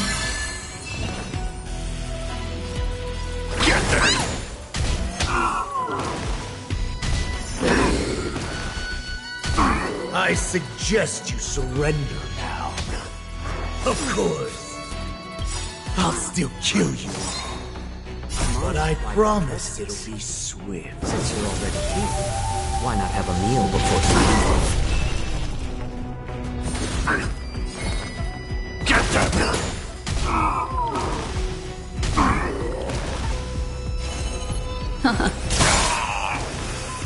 Some value, I suppose. How presumptuous! Die now! Leave if you can, Morsa. It's not time yet. Every petal in all will be swept away by the wind. Fiends or devils, I'll crush them all!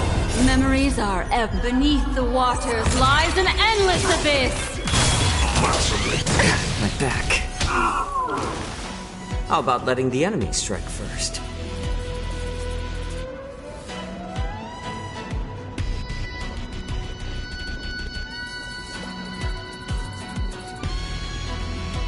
I'm gonna hold everyone back again! Get them!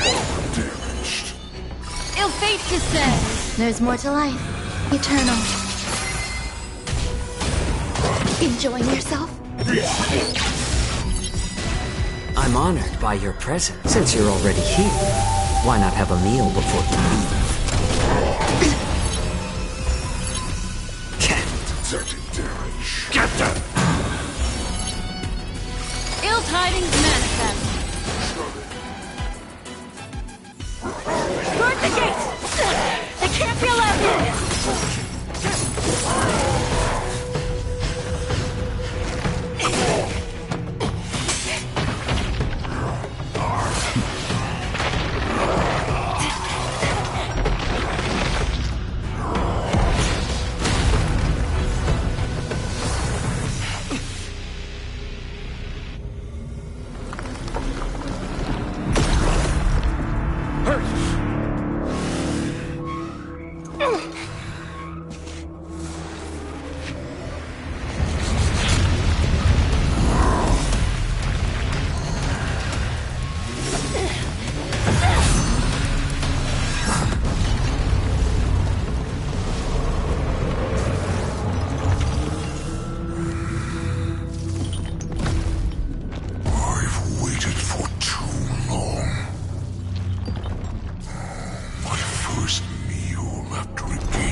Been a long time, boy. Welcome back.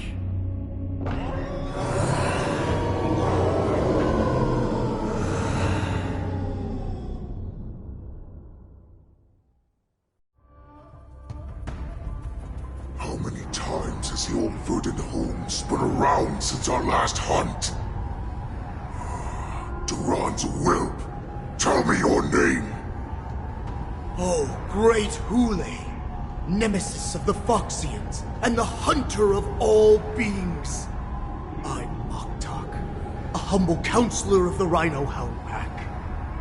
I am only one insignificant heir spawned from your bloodline. It's been at least 7 centuries since you led our pack through the hunting grounds of the stars. I'm thrilled to see that you are as cunning and skillful as ever. 7 centuries. 7 centuries have passed. But why have Duran's whelps grown to look like this? Tell me, Moktok, why have you grown to resemble our most despicable slaves and enemies, the Foxians? I've been commanded to release you from this cursed prison. It is Senjaya's will. That's why I had to take a magic pill, don the skin of a lowly beast, and play along with their hypocrisy. Since you have an escape plan, tell me, what's our next move to get off of this ridiculously large ship? My brothers and I will lock down this prison, trapping the prison guards inside. This will buy us some time. The rest of my crew, who are undercover like me, will secure the vessels for our escape. According to the plan, we only have a tight 2-hour window to get out of here. Originally, I intended to carry out the plan tomorrow, but they're planning to transfer you to the Xianzhou Yaoqing now. So I seized this opportunity to set you free. What a reckless plan, you idiot! Even if we manage to get the ships, our chances of escaping are slimmer than a Foxian slipping through my claws! But we have no other choice. The angel serving under the Master of Immortality sent me with a message. Only your return will end the prolonged divisions among the Borisin. Every one of my crew is ready to lay down their lives if it means setting you free.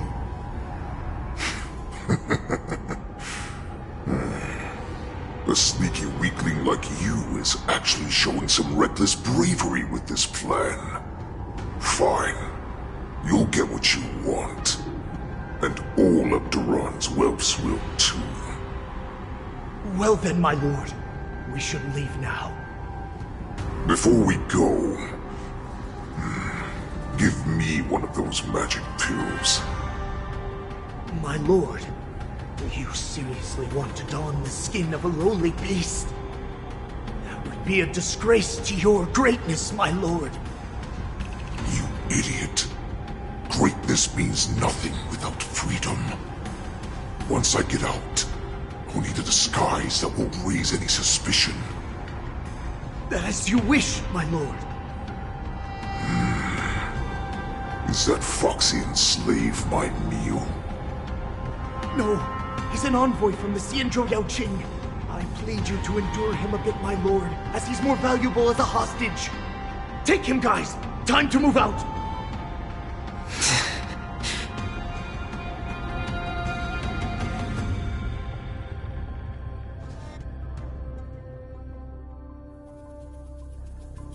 Madam Hanya, the wardens in all areas are regrouping. Those Ingenium enemies are wandering around and causing heavy casualties. And to make things worse, those iron wolves broke open the cages and let the criminals out! We've called for backup, but it seems like all communication is jammed. Let's preserve our strength and first take down the isolated prisoners. By decree of the 10 Lords, all prison breakers and intruders shall be apprehended, dead or alive. Just a short time ago, the nether key mechanism was activated. It was probably Madame Shui and the Yaoqing messengers, heading to the bottom of the prison. Given the situation, I'm afraid that area is exactly where our enemies are targeting. We mustn't let that vile beast escape from its cage. We've gathered all the prison guards who can still fight, and we'll split up and secure each floor. Go! Those intruders are quite bold. They must have been planning this for quite a while. Indeed, but Borisin tend to favor direct and aggressive approaches.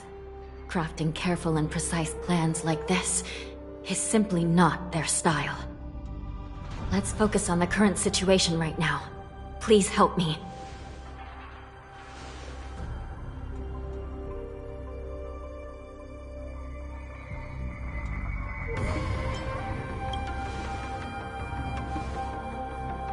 What's the fastest way to the bottom of this prison, Miss Hanya? If we don't get there quickly, we'll soon be outnumbered by all the enemies inside. We'll have to bend the rules. Please, follow me. Prisoners must remain in place and obey the By decree of the Ten Lords, all prison breakers and intruders shall be apprehended, dead or alive. Yes, ma'am!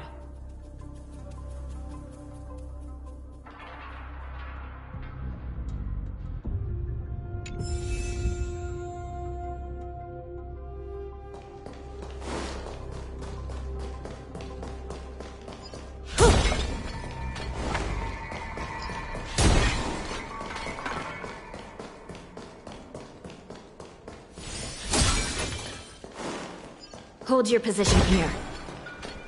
Yes, ma'am.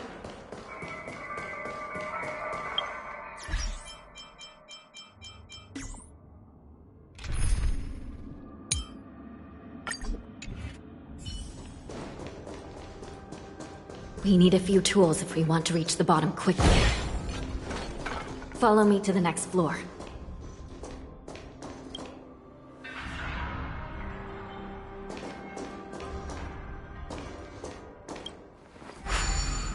The path is cut off. Someone must have altered the mechanism. No matter. It'll just require a bit more work to get through.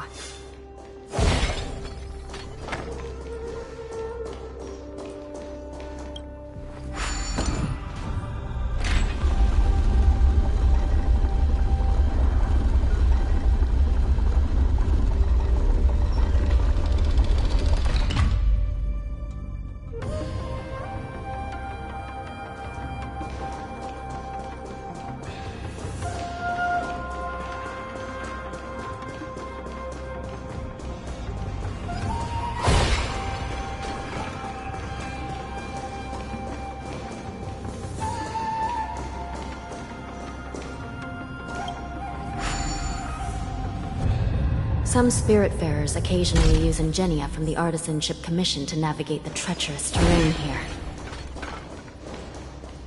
Normally, using devices like the shifting screen is strictly forbidden, as they could help prisoners escape.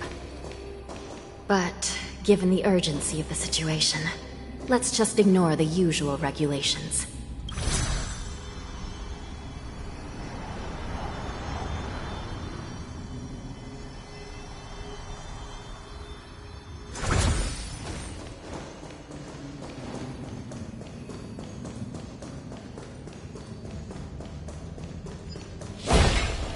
The nether key has been activated. I hope we're not too late. Hang in there, sister.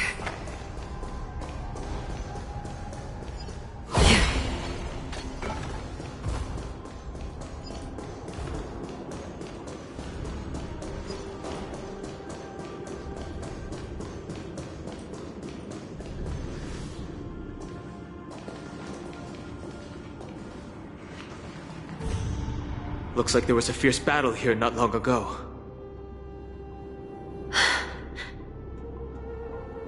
The gate to the prison delve is wide open. Hule has managed to break free. Where are the Yaoqing messengers? And where's my sister? Are they still alive? Let's look around. Maybe we'll find some clues.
Shui Yi is here.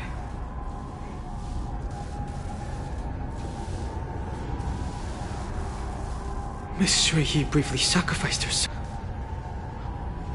My condolences, Miss Hanya. Condolences? Well, that's unnecessary. You must understand. Thanks to the Ten Lords' blessing, my sister turned into an Ingenium centuries ago. Dying and returning as just a soul to the Hall of Karma's document office has become a routine for her. While I'm not keen on seeing her throw away her body like it's some replaceable part, but...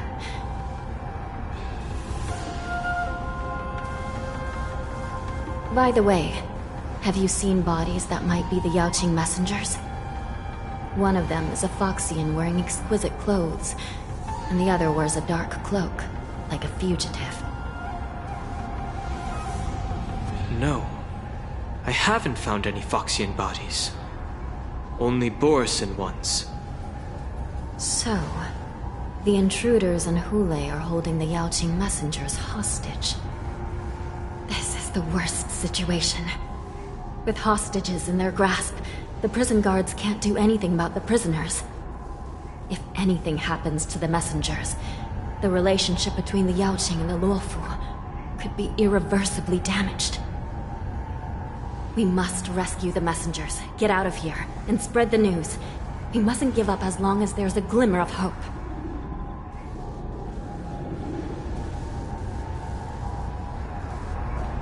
What have you found, Miss Hanya?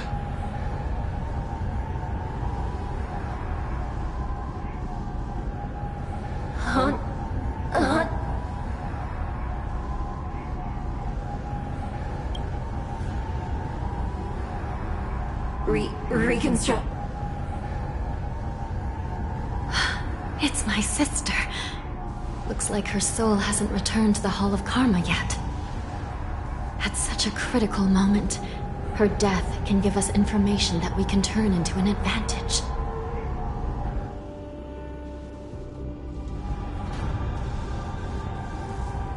Let me see. The damage isn't too bad. If I can fix it up, my sister will have a temporary body.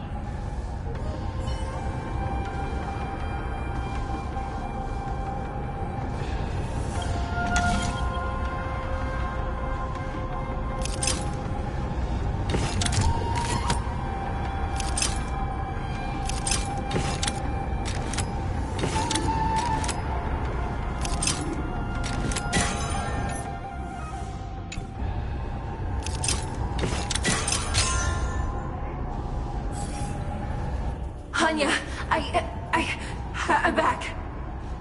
Welcome back, sister.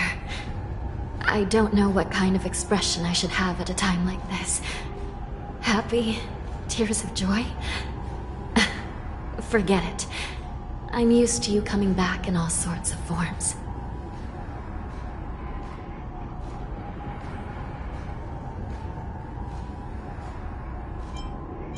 Now is not the time for jokes. This side crane can't hold all of me. Sister, what did you see when you were killed? One of the Yaoqing messengers escaped, and the other one was taken hostage and brought upwards? Besides the Borisin, there were other intruders. Invisible. Invisible intruders? What does that even mean? How many conspiracies are tangled up in this mess? Do me a favor, sister. The intruders have cut off all communication between inside and outside the prison. And now you're the only person, the only bird, who can slip out undetected. Make sure you deliver the news to the outside world. I understand. Please be careful, sister. You are different from me.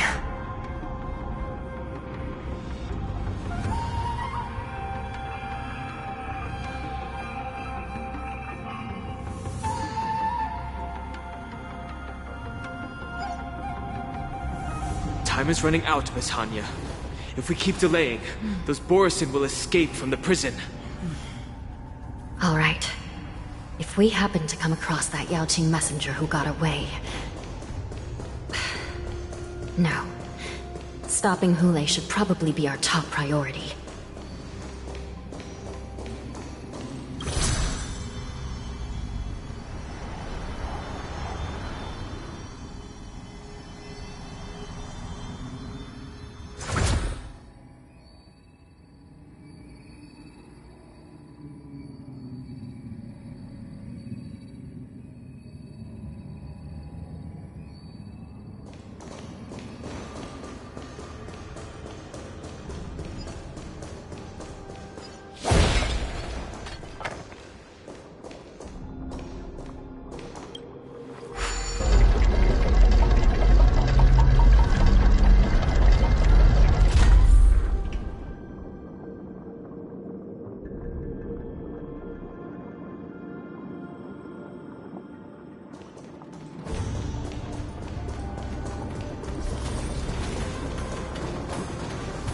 Wait!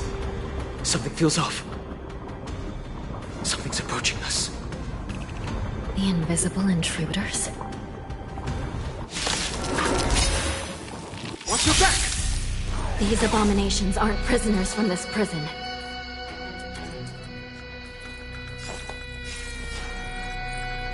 Enemy data secure. Net markers activated. Time for a good old counterattack.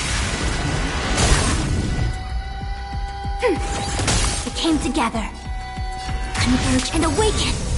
All things in this world. Human creations. Still waters of oblivion.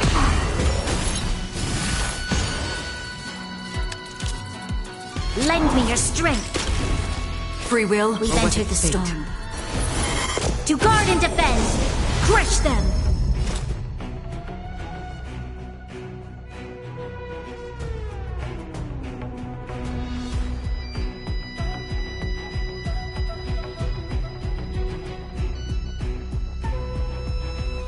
Hasten. We've hardly any time left to say farewell. Destined for oblivion.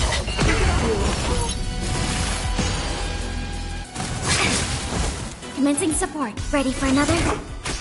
Equipped. That's half the work. The prison management on the Luofu is truly concerning. Who are you? Aren't you looking for me?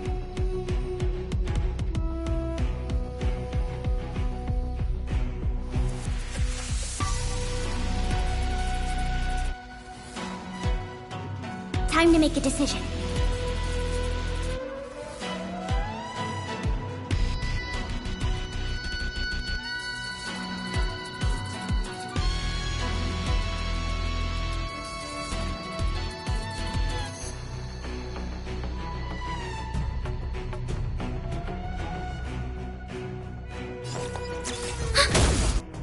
Enemy data secured.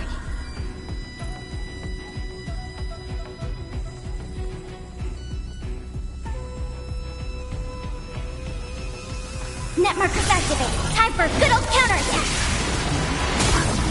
They came together. Converge and awaken. I weep for the departed.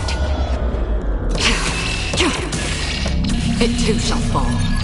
Just focus on the fight.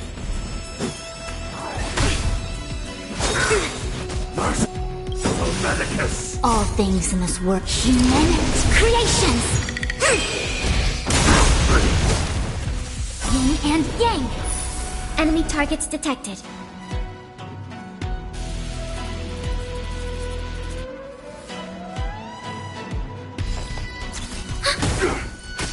I see through you.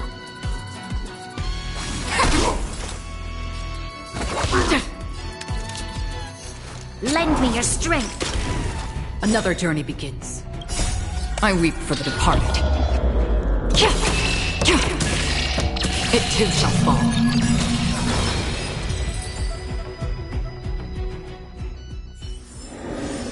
Another blood debt repaid.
The prison management on the Luofu is truly concerning.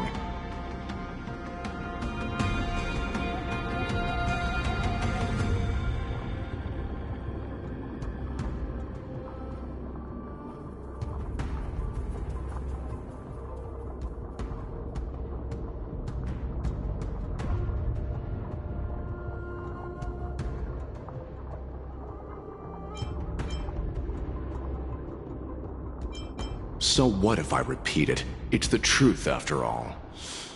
The prison management on the Luofu is truly concerning. At least 2 different groups of intruders infiltrated here.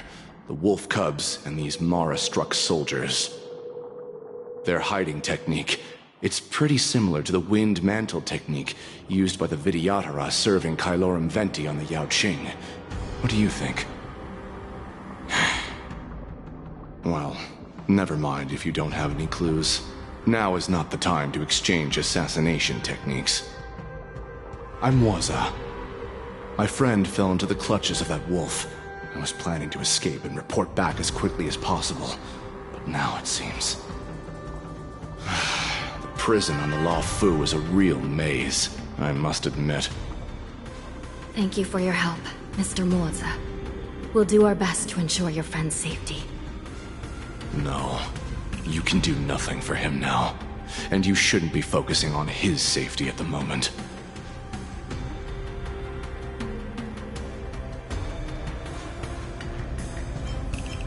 Your friend is in Hulei's clutches and you're just going to leave him behind?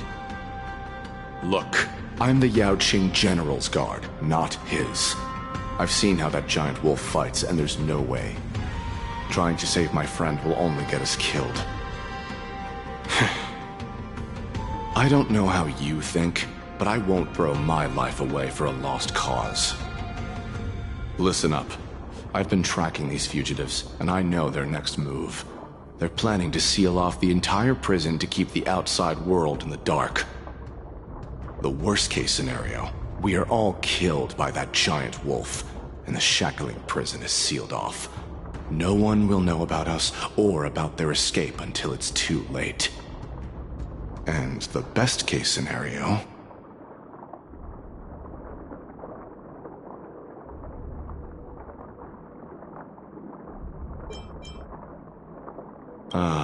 looks like we've got some clever minds here after all. The best-case scenario would be, we seal the gates and trap the enemy inside with us. We can't let that monstrous wolf escape. Hopefully, someone will eventually notice that something is off and come to help. As for whether we'll still be alive by then, it's not something we should think about. You sure have a way of comforting people, Mr. Mozi. As a person of the Yaoqing, I've always searched for something meaningful to give my life to. I have to make it out alive. My companions are waiting for me. As a netherworld dweller, I've already died once.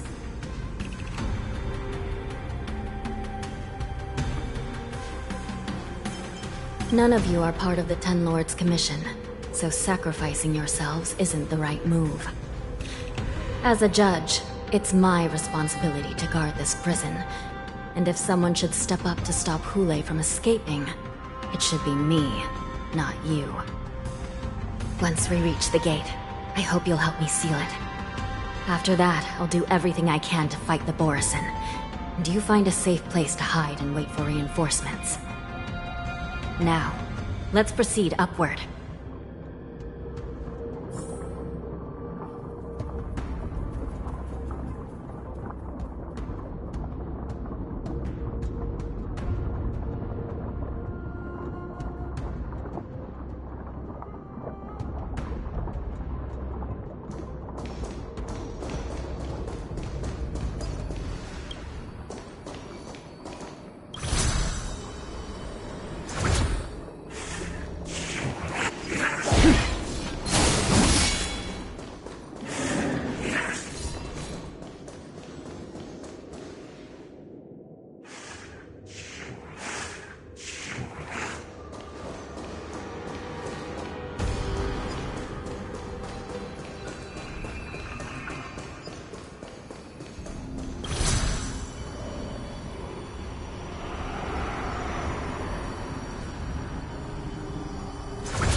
We must seal the entrance before the Borisin fugitives get out.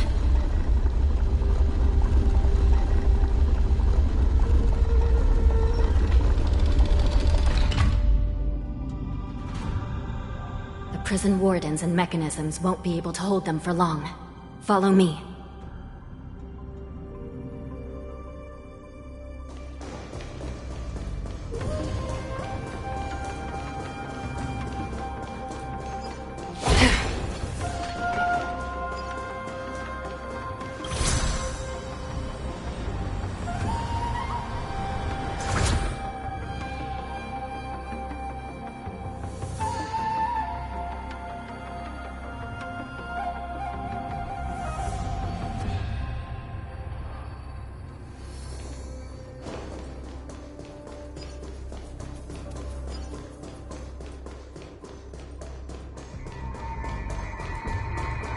We're almost there.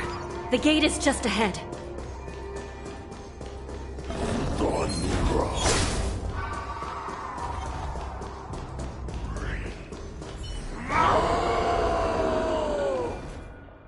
I will hold them back.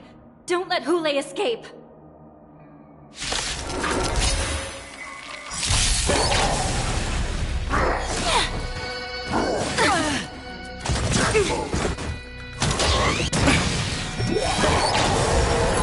Do we still have the upper hand? I see through you, together as one.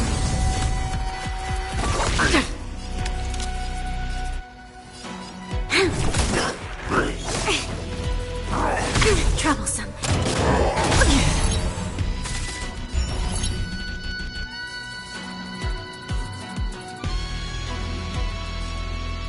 Ready for another? All things in this world, human creations!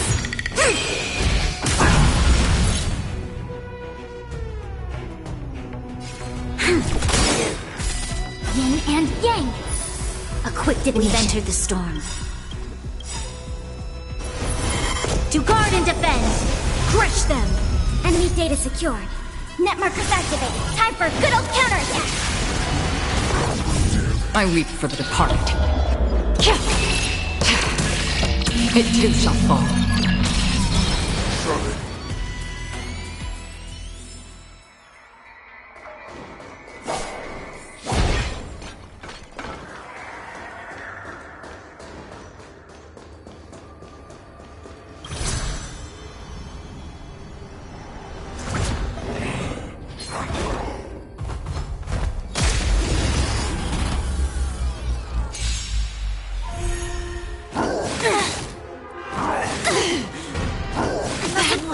Commencing support.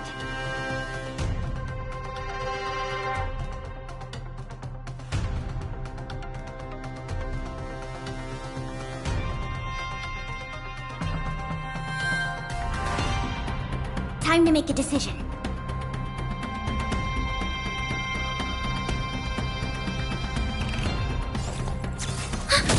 I see through you. Converge and awaken! You'll pay for this. Lend me your strength. Free will, or was it fate? I weep for the departed. It too shall fall.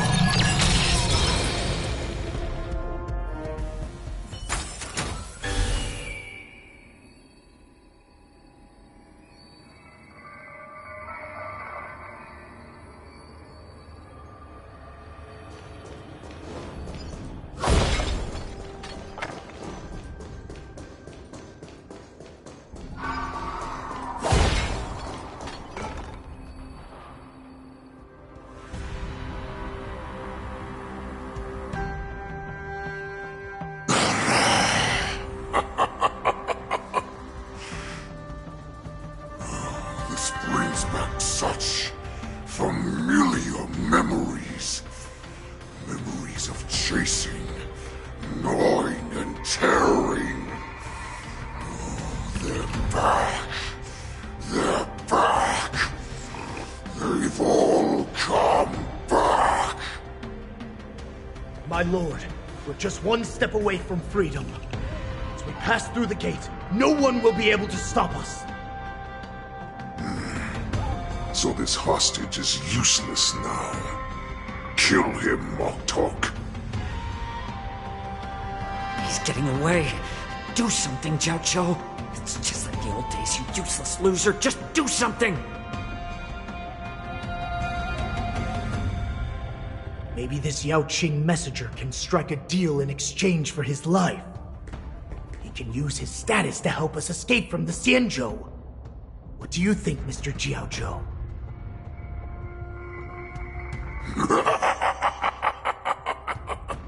Oh, just look at you. Fallen so low during my absence. You're even negotiating with livestock. As far as I recall, no one from the Yao Qing would ever consider a deal with Duran's offspring. I've got to make this beast stay here, whether it's for the sake of Fei Xiao or the Yao Qing. Deal. I certainly have more value alive. My identity, my knowledge of the Xianzhou, and my understanding of many things that your minions have no knowledge of. They'll all be valuable. Lowly beast. Muster up that pitiful tongue of yours and plead for what remains of your life. Speak up. I'm afraid you're unaware. The woman who defeated you, Jing Liu, she has recently returned to the Luofu. Your opportunity for revenge is right in front of you. My lord, this slave is talking nonsense. I've never heard anything about this. May I just kill him now?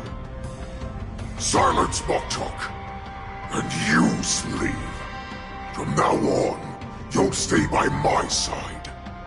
You'll only speak and move when I allow you to. Otherwise, I'll dismember you from head to tail, inch by inch. Got it? But my lord... We must stay here for some time, Moktok. Fear not. Because once I step out of the prison, it's the people of the Xianzhou who should tremble in fear. I'll show them what true calamity means. Now, Duran's whelps, follow me!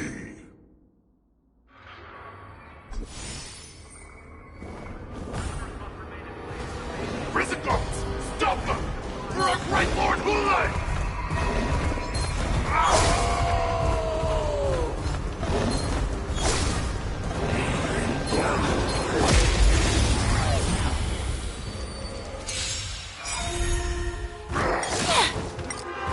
How familiar.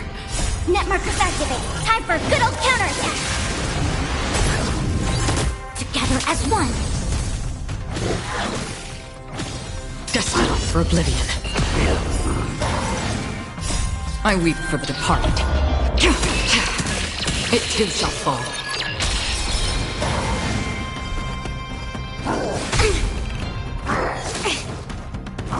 No matter. Human creations. Net markers activate. Time for a good old counterattack. On the still waters of oblivion. Lend me your strength. Destined for oblivion. I weep for the departed. It too shall fall.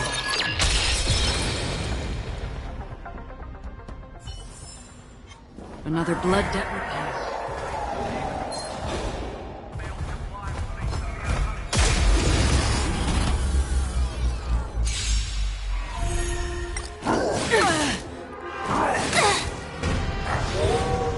Ready for another?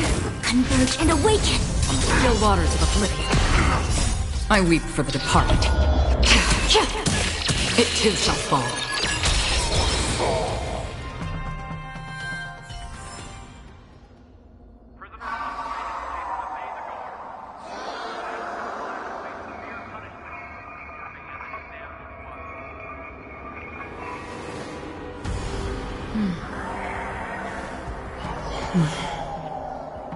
Prisoners must remain in place and obey the guard. Those who fail to comply will face severe punishment.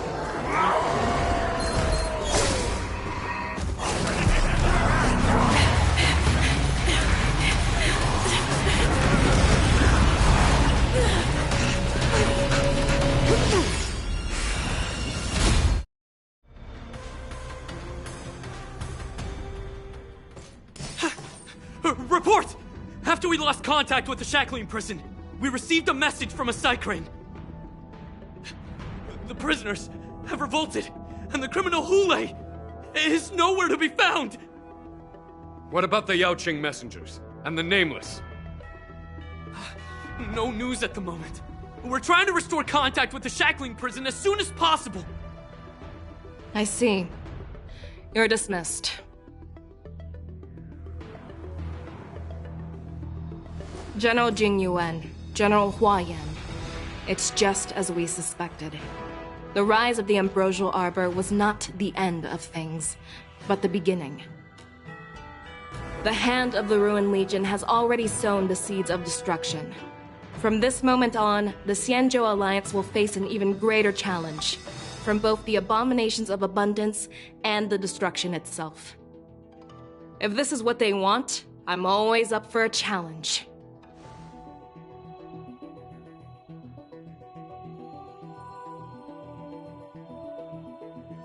As the Marshal Special Envoy, I'll dispatch the Luofu Cloud Knights to pursue Hule myself.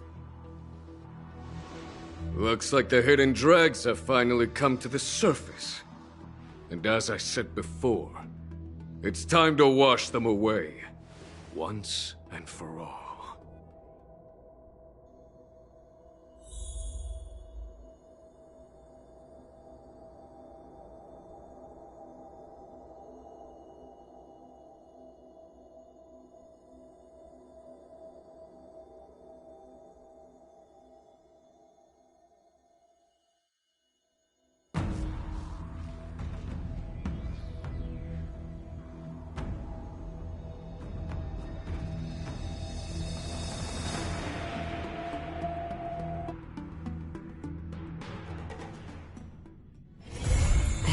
Haven of memories.